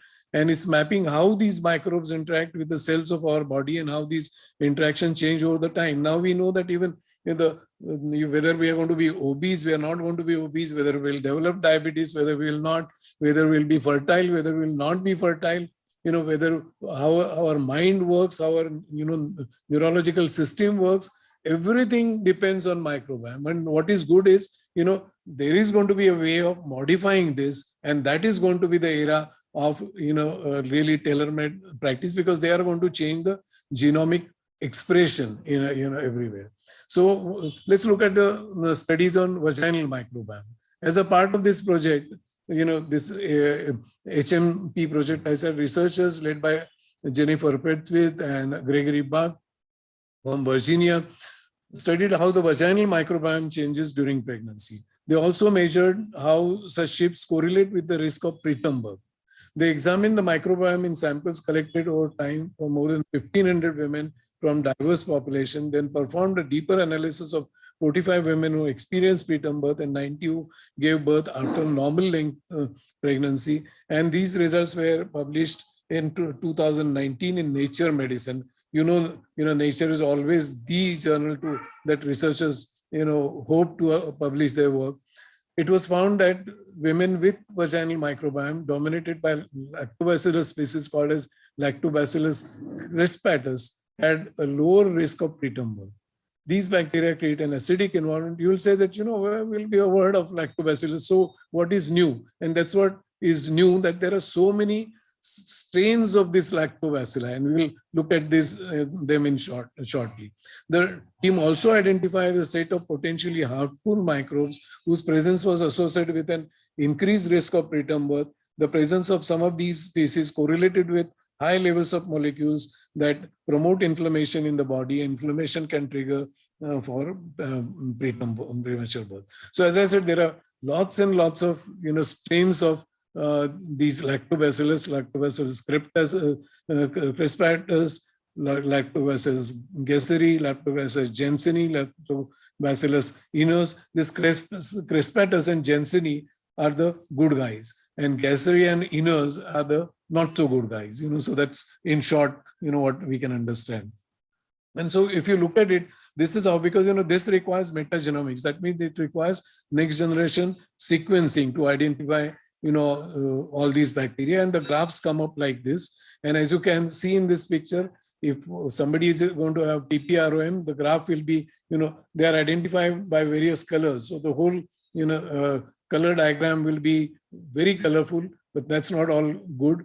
Clinically healthy but non-pregnant will have, some of these bacteria, and low-risk pregnant women will have a very clean slate, as you can see here. So this recent study done in British Columbia showed that there is real difference in patients of PPRN compared to healthy patients, which might help us in predicting and of course then preventing the preterm labor.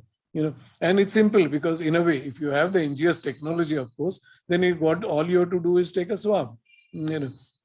So this is the new hope. Now it is hope that use of this microbiome data coupled with clinical and other observations to develop a predictive model of preterm birth that will allow us to more accurately identify women with higher risk early in pregnancy. It may be possible to develop a test of the vaginal microbiome that could guide interventions to reduce the risk of preterm birth. Can we replace, this bad bacteria by good bacteria? As simple as that, And so hence in our genomic lab, we have now undertaken a project to test microbiome of all, pregnant women in first, second, and third trimester, and to correlate it to pregnancy outcome. And believe me, what we are looking at is not only preterm labor, but even preeclampsia. The pattern is different. And so, this is the exciting time that we are going to have some treatments for these days, maybe at least the test for some of these problems that we may be able to solve in the future. And if we can replace this bacteria with good bacteria, that will make a huge difference. So presently unsolvable problems may become solvable for all of us. So thank you so much for listening to me. And if there are, of course, any questions, I'll be happy to answer. Thank you so much, sir, for your most wonderful talk, which was so elaborate and such a succinct enumeration of the latest evidence on preterm labor, as well as all the evidence on the risk factors, the prevention, management, and the newer innovations. Thank you so much, sir. It's always a pleasure to listen to you, sir. And now I invite Urmila ma'am and Jem Kanan ma'am, our chairpersons, to please give your opinion and give your valuable thoughts. Jane ma'am, will you proceed or should I? Hello? Am I audible? Yes, ma'am, you are audible. I think ma'am probably is offline at the moment, ma'am. Thank you so much. And I thank Dr. Pratibha for giving me this rare opportunity of sharing Dr. Sanjay Gupte's session. Sanjay Gupte, who is so far from me in Pune, but I take him as my real mentor, as my real ladder in Foxy. I mean, my interest in Foxy right from the year 1996, when AICOG in Pune was conducted. I think it was 96, yes. So thank you, sir. And I'm really thrilled. I'm mesmerized. I'm so happy that you have gone through it right from the history and you have come to a solution. And you have emphasized the most important practical points, that a history of second trimester abortion is more important than like findings of ultrasonographic confirmation of a short cervix and things like that. And you have come to this new era of microbiome, and this human microbiome project. And I'm so delighted to hear that you have your own human microbiome lab. I mean, you have your genomics lab.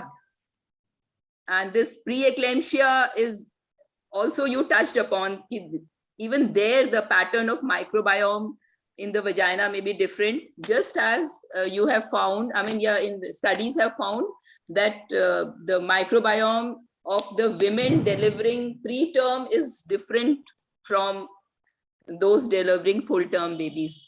So, sir, right from the cause to the risks to the solution, I mean, this has been a complete talk. And thank you so much. This is all that I have to say. Thank you so much, Urmila ma'am, for chairing this session. And now we conclude the session too, and I invite my co-chair, Dr. She is actually unmuted. I mean, I'll request them to unmute her. Jem ma'am is here. Yeah, she's there. She's there actually. Sorry, ma'am. She logged in with some different name actually. JK. Support, please. Yes, ma'am. Done, ma'am. Yeah. Jai madam. Ma'am, can you hear us, ma'am?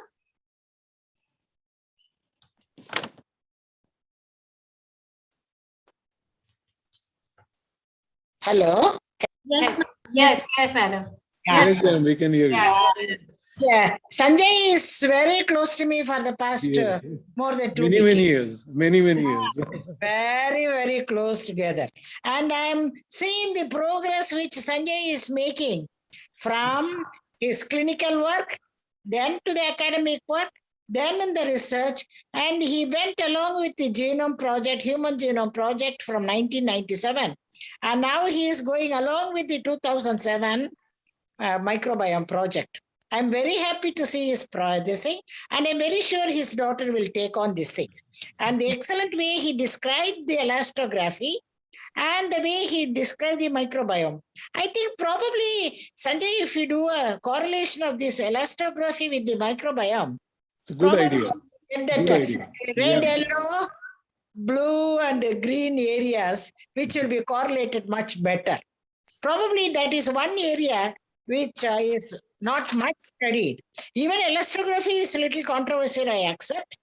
More so with microbiome also. But things are not going to be that bad because I used to see about 4 decades ago more preterm deliveries. But now, with the presence of this thing, so much of infection screening with progesterone, with a stitch which saves in time, all these things, I am seeing less number of preterm deliveries. And I'm very sure now everybody knows that you have crossed 27 weeks, your baby can survive. That is one thing. And India is now gone so much further that the smallest baby which can be very well brought out is 24 weeks and 420 grams at one of the big hospitals. So, but in another couple of years, if Sanjay Gupta comes out with his results, it will be very useful. Well, thank you. Probably over to Pratibha Singh for further continuation. Thank you. Thank you, madam, for joining. Thank you so much. Thank you, Jaya ma'am. Thank you, Sanjay sir, and thank you, Urmila ma'am, for your valuable time. And concluding the session too, I hand over to Dr. Vartika for proceeding with the next session. We have a quiz question, Dr. Vartika, Dr. Diksha. Yeah. Thank you, Dr. Diksha. At the outset, I would like to thank Dr. Pratibha ma'am for giving me this opportunity. So we have a surprise question as we have in each of our KU web series. So the winner, the first winner, they get book and the certificates. So winners, please respond fast. So you would be receiving these books. So now the surprise question is, according to FIGO guidelines, indication for cervical cerclage includes all except asymptomatic women with cervical length less than 25 mm with previous preterm birth, twin pregnancy with cervical length less than 15 mm, women with 2 or more mid-trimester losses, and last, women with 3 or more previous preterm birth. So please answer. Now moving to our last session for today, which is debate on medical versus surgical management in preterm labor. Our esteemed judges for today's debate are Dr. Manjupuri Madam. It's my proud privilege to introduce my teacher, Dr. Manjupuri Ma'am. Ma'am is a director, professor, and former HOD, Department of OBGYN, LHMC, New Delhi. She is presently chairperson, Safe Motherhood Committee, AOGD, president-elect, Nachi, Delhi, subject expert, CDS CO. Ma'am is national mentor, Lakshya Implementation in Medical College, external quality assessor for public health facilities. She's edited many books. She's excellent teacher and favorite of every student. Welcome, ma'am. Our second judge for today is Dr. Sarita Agarwal, madam. She is consultant gynecologist from Patiala. She is presently president, Patiala Obs and Gynae Society and Society of Fetal Medicine, Patiala chapter, and with special interest in high-risk pregnancy and infertility. Welcome, ma'am. We have two debaters today, Dr. Anjali madam and Dr. Manila Jain madam. They have 8 minutes each and then a 2 minutes rebuttal. So over to Dr. Manjupuri madam and Dr. Sarita Agarwal ma'am. Dr. Manjupuri. Yeah, thank you, Vartika, for a very kind introduction, and thank you, Dr. Pratibha, for having me here. And it is indeed a great pleasure listening to Dr. Sanjay. It was an excellent talk, powered with a lot of evidence and lot of, it gave a lot of insight, and also stimulates everyone to move on with further research as far as preterm birth is concerned. So now we move on to the topic of debate, that is medical versus surgical management in preterm labor. Actually, I myself was thinking as to what should be included in this. Are we talking about prevention? Are we talking about management? So anyway, it will be very nice to hear both the sides as to how do they take this topic forward? So prevention is definitely better than cure. We all know that. So let's see what our debaters have to say. So over to you, Dr. Anjali. Good evening, all. I guess I'm audible. Yes, yes, please. Thank you, Dr. Pratibha Singh, for giving me this opportunity to be on this wonderful platform. I guess with the webinars around, we are getting a lot of inputs from what all can be done in the field of OBGYN. I'm feeling like a PG student with Dr. Manjupuri Madam to be the judge, but I think I'll try to do the justice as possible. The another thing which I would like to highlight is Dr. Pratibha Singh, when she called up, we realized that we belong to the same medical college, Gwalior Kachra Raja Medical College, and gives me a pleasure to be here on her platform and wish her all the best for her future projects which she is going to take over very soon. Thank you. So let me start with the debate. When we were talking about medical versus surgical management in preterm labor, my initial thought was, oh, I would like to talk about the surgical management because I've done quite a bit of work on surgical management. But when I started looking at all the things for this particular debate, I realized that probably by the end of it, I'll be able to tell you which one is probably better and why. I'm going to take you quickly through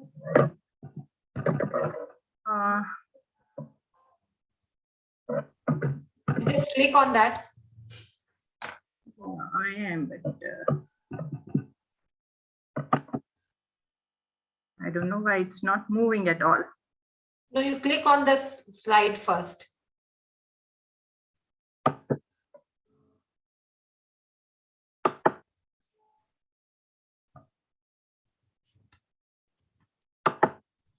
Support, please help. Yeah. So I bring greetings from Bhopal society. Bhopal is full of beautiful lakes and it's a beautiful city at this time of the year. So I invite all of you to come here and maybe we can have a more debate, which is better, the medical or the surgical management.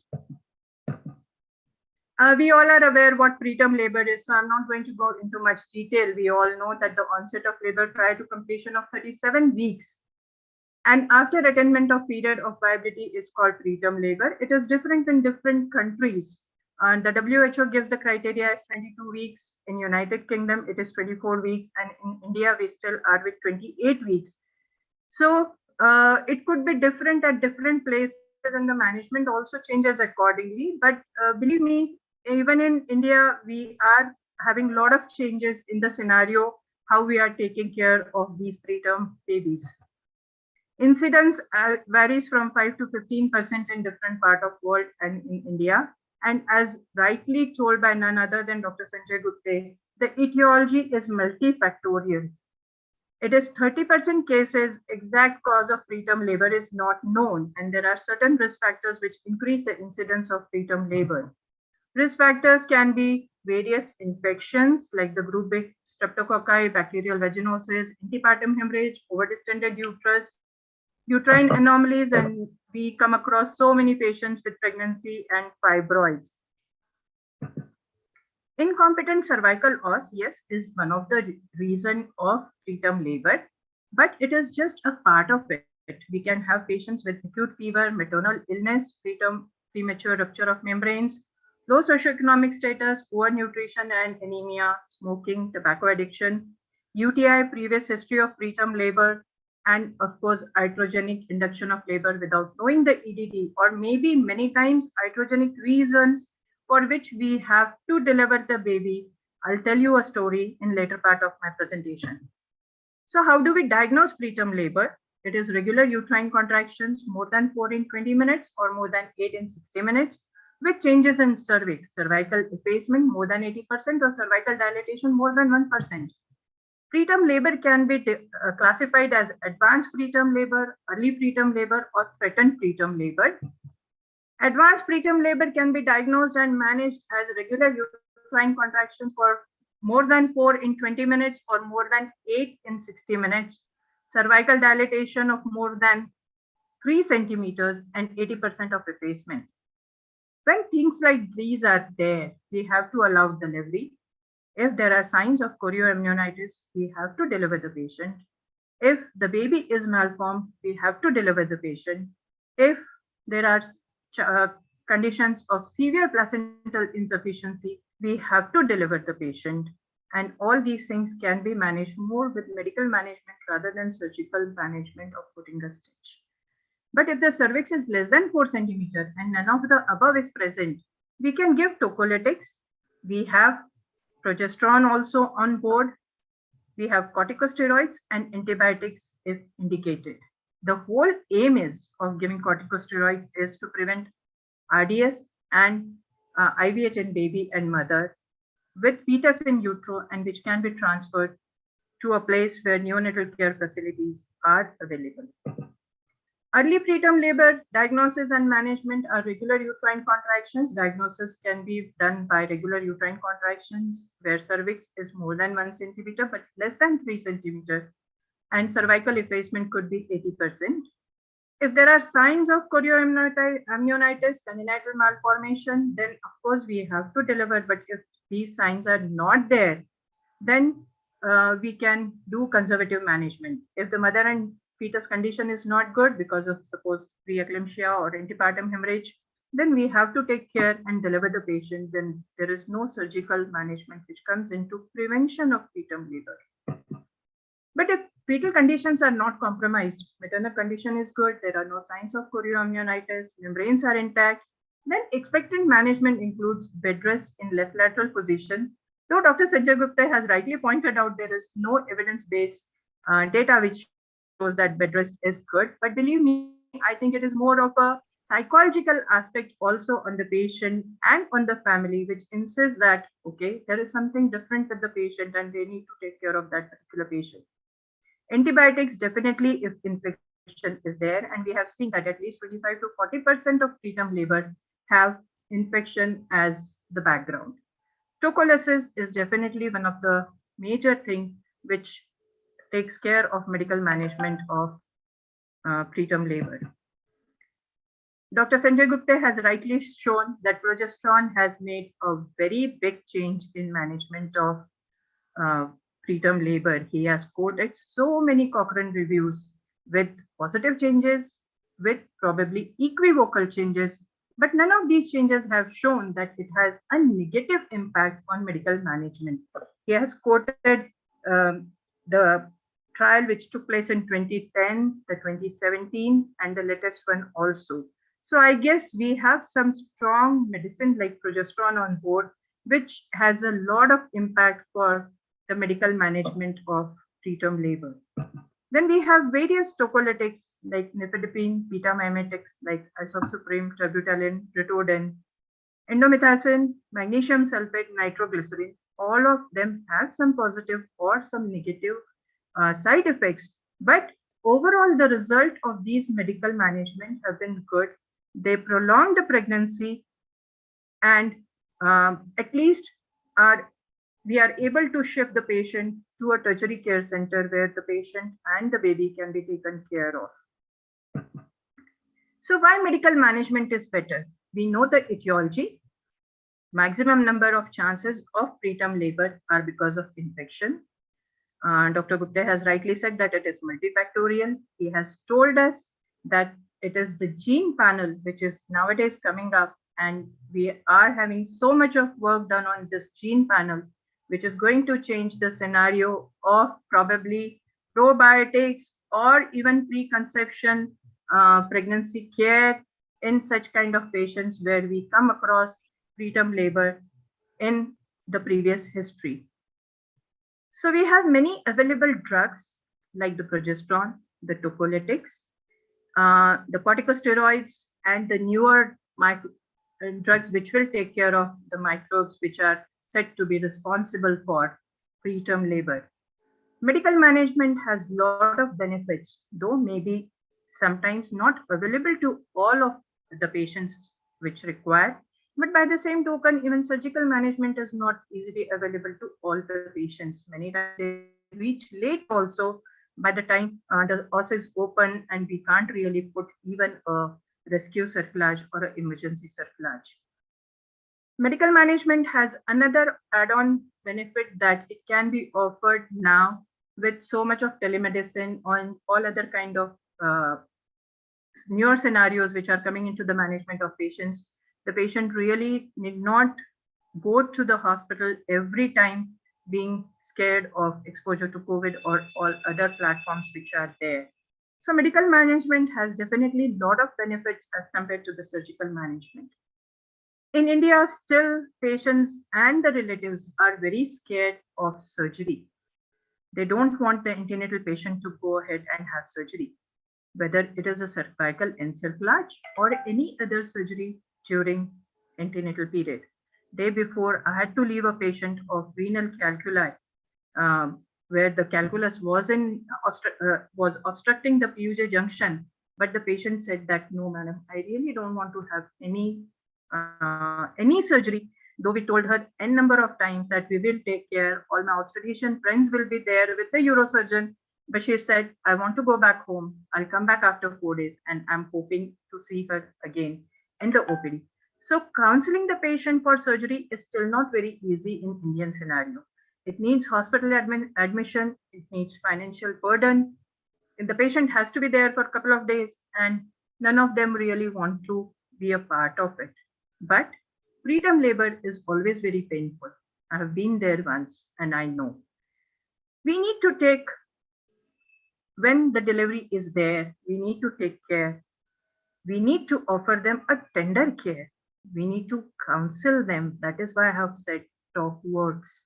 Really, we need to put a lot of counseling effort, a lot of talking with the patient, explaining to her the pros and cons, to the family, to the relatives, telling them everything what will make difference in the care of a preterm baby in utero, rather than spending more time and problem in the postnatal period. And always and always and always, it is a teamwork. Without teamwork of pediatrician on board, taking care of preterm babies is always difficult. I'll still stick on to medical management because I had to deliver one of my very close relative when the baby was just 625 grams and she had massive PIH. Dr. Gupta is the one who has been the master in teaching me through, taking me through the pregnancy-induced hypertension. And there was changes in color Doppler, and I had to deliver that baby. And believe me, I was soaked in sweat in the month of February, which is cold in Bhopal. I was really perspiring, saying that God save me from this type of a day in future. But the teamwork really works, and today that girl is 3 years of age and is a singer because her parents have been singer and her grandmother is being a singer. So she sings so beautiful, and when I see her video, I realize that taking care of a preterm baby is always a teamwork. So you need to have a team on board to take care of these preterm babies. As far as the evidence-based medicine says that yes, it can consist of bed rest, hydration, pharmacological interventions, and combination of all these. So definitely, a medical management is at a better place as far as treating preterm labor is concerned. Thank you so much for your patience hearing. Thank you.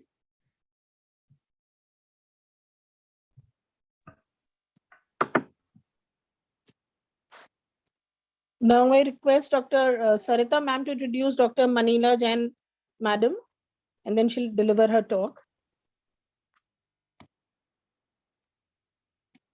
Thank you, Dr. Pratibha, for giving this opportunity. And it's really a wonderful session of knowledge update and really intriguing. I introduce the next speaker for this debate. She is Dr. Manila Jain Kaushal, and she's MS DNB, and she's the president of Indore OB/GYN Society and associate professor in Department of Obs Gynae in MGM Medical College. And she has many publications and awards to her credit. She is the, I think I've missed the slide. Okay, ma'am. Sorry. Could you put the slide back, because I've not got this slide before? Okay, then we continue with Dr. Manila. And Okay.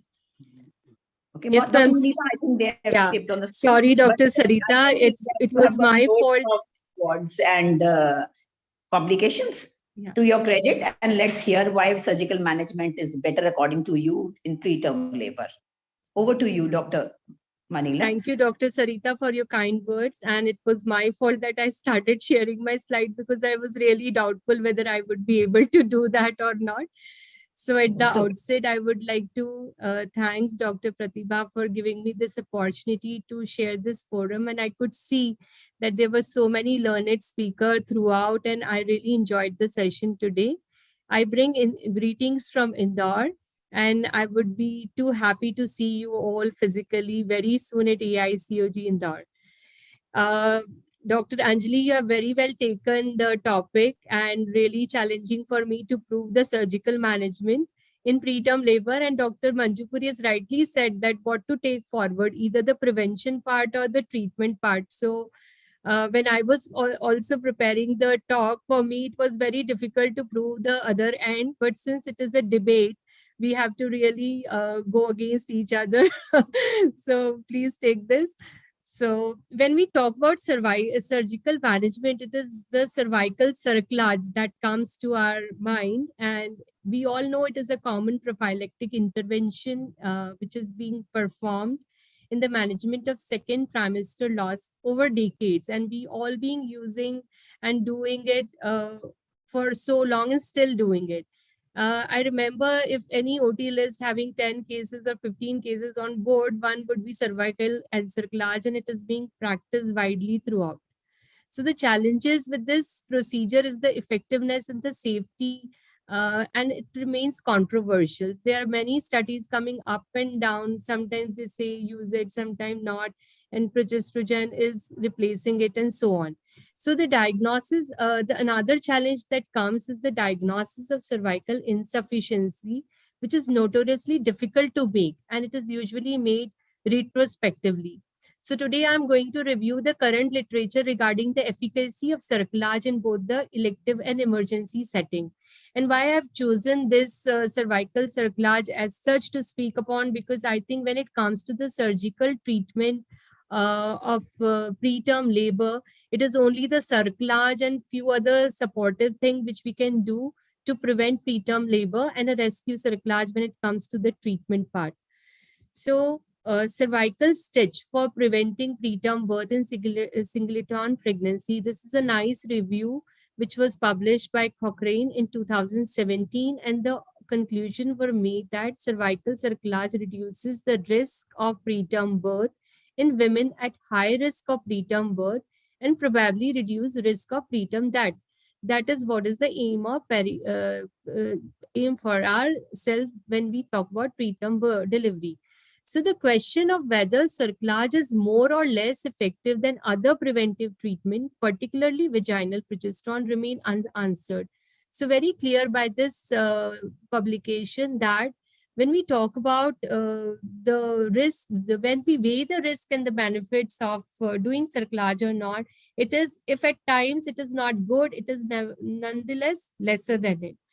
I believe this whole science and the evaluation of science is going forward for medical treatment of everything, be it fibroid uterus or endometriosis or adenomyosis. We are all moving towards medical management than surgical, but still there are few areas where the surgical treatment is required in case of preterm birth. Now, I'll bring you to your kind notice that this particular is a FIGO good practice recommendation on cervical cerclage. And this has been published only few months back, that is in October 2021. And it clearly writes that vaginal cerclage insertion is not associated with an increased risk of PPRM, that is preterm pre-rupture, pre-labor rupture of membrane, chorioamnionitis, or cesarean section. There are clear indications for doing cervical cerclage in asymptomatic women with 3 or more preterm deliveries or mid-trimester losses, and cerclage should be definitely offered to such women. Also, if someone on routine ultrasound the cervical length is less than 25 millimeter. And if the woman has a history of one or more spontaneous preterm birth, a cervical encerclage has to be placed. I agree. Dr. Anjali has rightly said that there are patients who won't agree to the surgical management, but when it comes to preterm delivery, and when somebody has been told that in case we are not putting the cerclage the guidelines for putting the cerclage is coming through these recommendations, we have to counsel them properly. And once it comes to their mind that you know the baby is going to deliver preterm, which is a which carries high perinatal morbidity and mortality, they would definitely agree. So other risk factor, like if the lady is having Mullerian abnormality or fibroid uterus or twin pregnancy, and then on ultrasound screening she was found to have short cervix, then definitely we are going to put a cervical stitch. And in cases when there were a previous unsuccessful cerclage, what is unsuccessful cerclage? When a woman deliver before 28 weeks after an elective cerclage, not a rescue one, there is a recommendation that an abdominal cerclage can be offered, which can be done either laparoscopically or abdominally. So on and on, when a woman is, so these were the guidelines where you can do a cervical encerclage to prevent preterm labor. And now, if a woman comes to you with a cervical shortening and dilatation, and that has not already resulted into bulge of membrane through the vagina, so in these cases, we're not going to use any medical treatment. We need to put a rescue cerclage because we want to save the fetus, provided that there is no chorioamnionitis and the risk infective morbidity to the mother or the baby. So I again highlight the same important guidelines which is published few months back. Even ACOG has given indication for cerclage according to the 3 categories, like according to the history, according to the physical examination and ultrasound.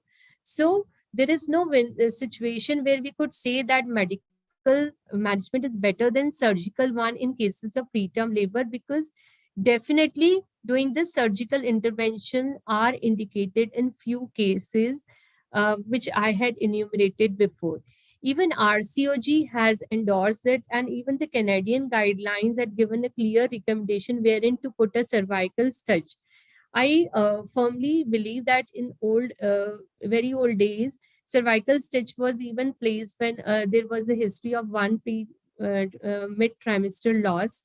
But nowadays we are on, if we talk about evidence, if we want to practice evidence, even the guidelines are in the similar fashion, that you have to see into the history, you have to do physical examination, you have to do ultrasound screening, and in case all the criterias are coming in view, you have to offer a surgical management. Now, this is a very good practice controversy which is published in VMJ, very latest one in 2021. It was published, and they say that is cerclage safe and effective in preventing preterm birth in women presenting early in pregnancy with cervical dilatation? So, what were the conclusion? The conclusion were that emergency cerclage is a potential treatment for women presenting with cervical dilatation and exposed unruptured fetal membrane before 28 weeks of pregnancy in absence of bleeding, uterine activity, or infection. Also, there is no evidence to support the use of progesterone, NSAID, PASRI, or prophylactic antibiotic or tocolysis, which are all the medical treatment, as independent treatment in these women. You can use it in combination, but not independently. And this is again few data where it says that if we put a cerclage, the neonatal survival increases by 71%. And no cerclage, it is 43%. So relative risk is 1.65, which shows it is definitely helpful. And there is a prolongation of pregnancy by 33.98 days with the user while you put a emergency cerclage.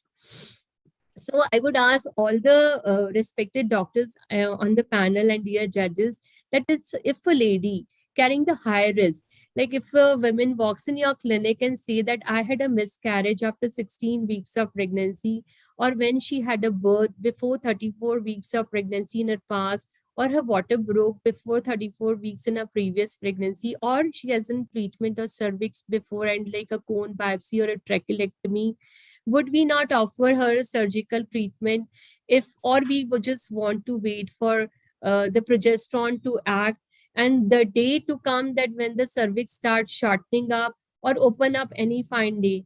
So this is a question that we need to ask ourselves. And until and unless we don't have a very clear level 1A evidence that no medical treatment is going to replace the surgical one, till then we all are going to put a cervical stitch. Now, putting a cervical stitch looks relevant because as it involves positioning of the stitch around the neck of the womb, aiming to give a mechanical support to the cervix, thereby reducing the risk of preterm labor.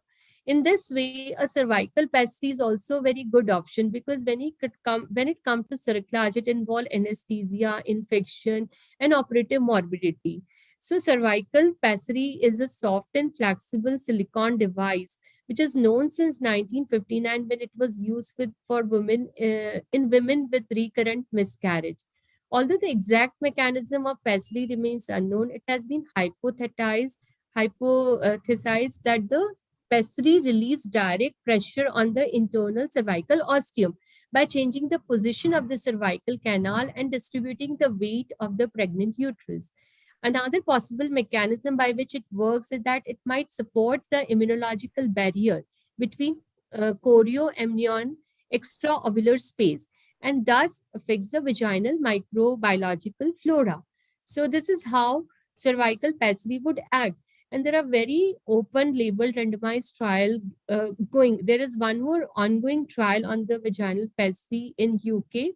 The results are still awaited, but the previous trial, which I could make it out from the literature, is that when the comparative treatment was done with the pessary, there was a significant reduction in the preterm birth before 34 weeks in the group which has used cervical pessary, then no intervention done versus vaginal progesterone. So to conclude my talk, those women with highest risk of preterm delivery are the most likely to have the highest probability of deriving benefit. So you just can't leave them to the medical treatment. And with the few complications that could lead by putting a cerclage, we could always offer them a cervical cerclage by weighing the risk and the benefits. However, in those with less certain diagnosis, the decision is less clear. So in those cases, you can do a serial ultrasound as a screening tool. But again, it comes to conflict that how long to do, at what interval the ultrasound has to be done, and should we wait for the real time to come when the cervical cervix gets shorten up or open up. We don't know when find a patient has come to your clinic, the cervix was say 3 centimeter, another few days it was 2.5, and another day it is 2 centimeter. And then how would we know that next day when she's walking in, it would be not open? So there are few dilemmas still going on. So any single pregnancy which deems to be high risk from the history, offering cerclage to a patient with short cervix will definitely reduce preterm birth, but further large randomized control trials are needed to evaluate it. So I'm not against any evidence. I'm very clear to my point that yes, you need RCTs, but since cervical cerclage is a relatively common operative procedure, there is a little evidence to its efficacy and needs further trial. That's why we need to, and when we talk about trials, it is very difficult to have such trial where we need to compare cerclage with no cerclage, because it is a very widely accepted practice and it is difficult to make such randomized group. So that makes it little difficult. So I think I'm concluding the talk with this slide. And thank you so much for your patient listening. Word to you, ma'am. Judges, please. So thank you, Manila. It was indeed a very good, talk in favor of surgical management. And Dr. Anjali has done her bit, because I think both of you have selected those aspects of preterm birth. She's selected the management of preterm birth and put medicines there. And you have selected the prevention of preterm birth and put cervical cerclage there. So I think both of you have done. Anything which Dr. Anjali, you would like to kind of rebut? Madam, I would just like to say that as we have been taught n number of times, it has to be tailor-made for the patient need as it comes. I will not hesitate in saying that no, I'm against surgical management and only medical management is the treatment of choice. We have to go hand in hand and do the best what is suitable for the patient. I would just like to quote two more incidences. I have a patient who is a 20-year-old girl who has been operated 10 years back for an open mitral valvotomy. This patient is very short in height, and when we did her ultrasonography, yes, there was definitely in the cervical length. We counseled the patient and everything was okay. When we took her to the anesthesia people, they say, no, she is a high-risk patient and we will not let you put the cervical stitch. We had to come back, though she is a very ideal candidate for suture, and I'm keeping my fingers crossed, madam. I'm going to operate upon her tomorrow and do a cesarean section at term. So that was one incident which made me think that it has to be tailor-made, the approach for treatment. Then another patient was an IVF patient. As we all say that there is no need for having a cervical encerclage. Though things are changing, people are offering prophylactic cervical encerclage, especially in IVF patients. This patient came to me in 3 centimeters. I did try doing a rescue cerclage.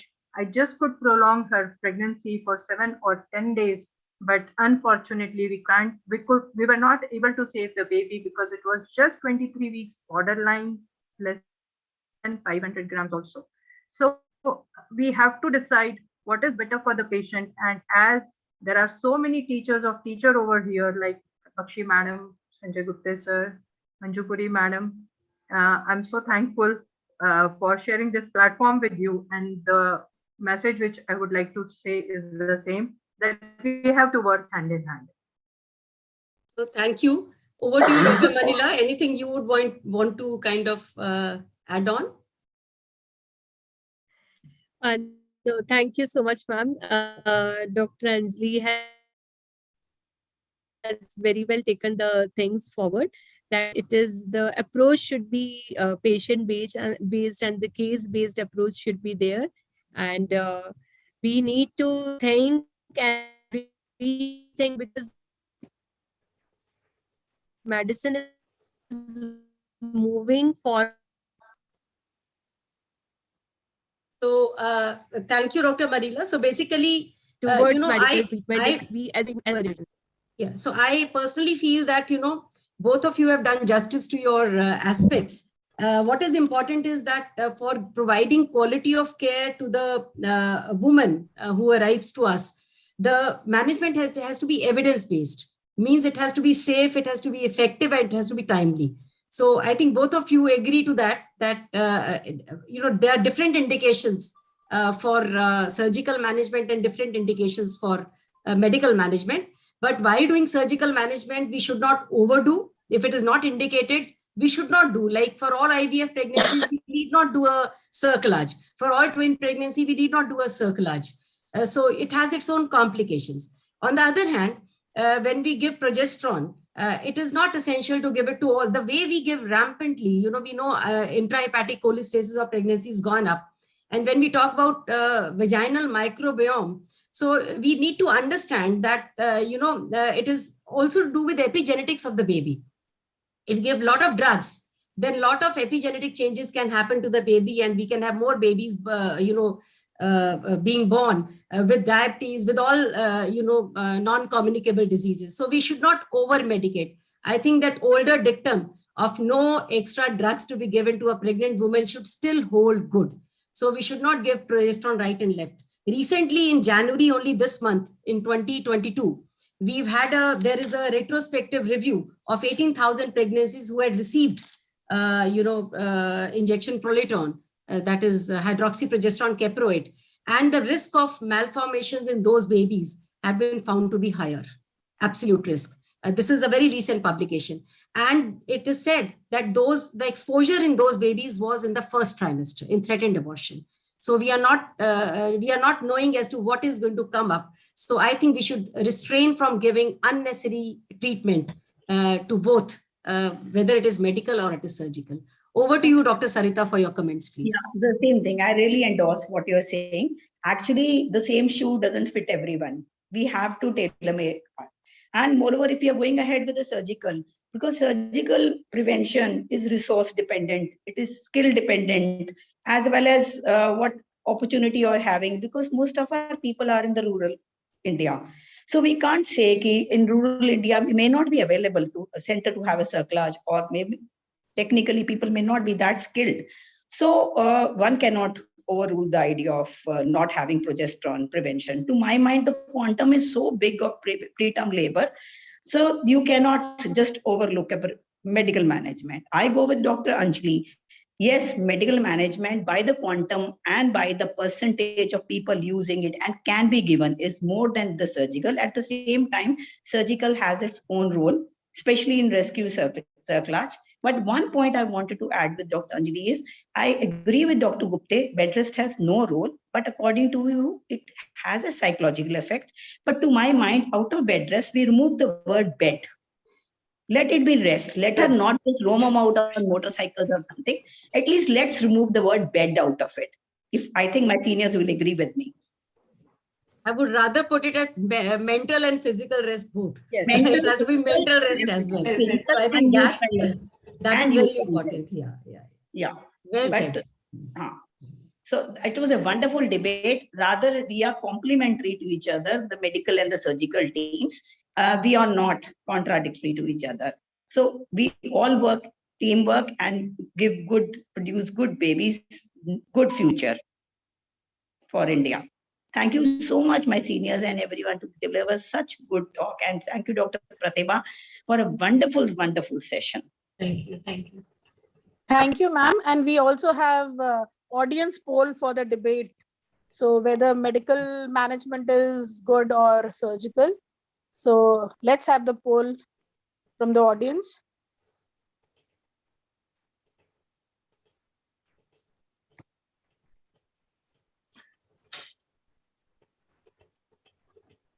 Let's have the result.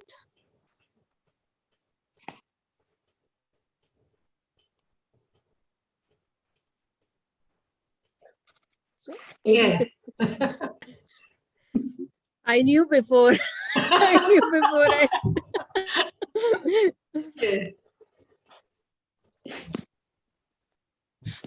So thank you, ma'am.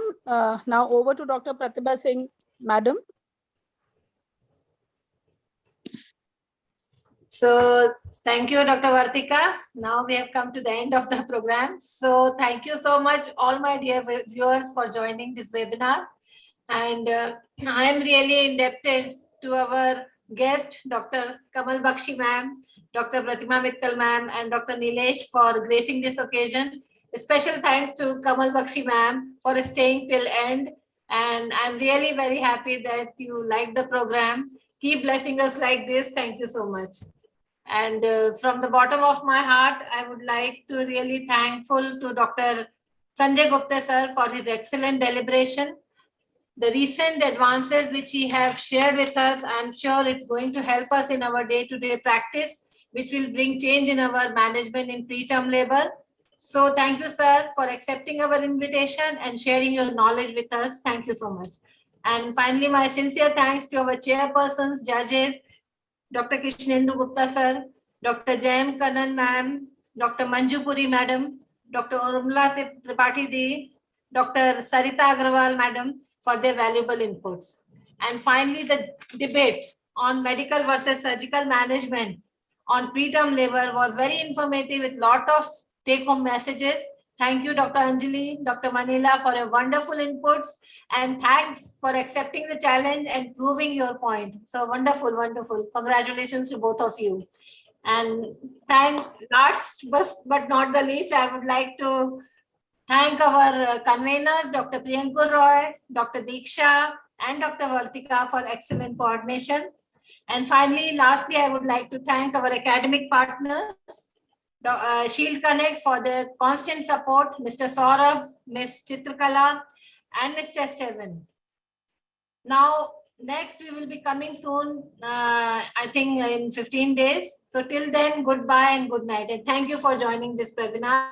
Thank you so much. Thank you. Good night. Good night.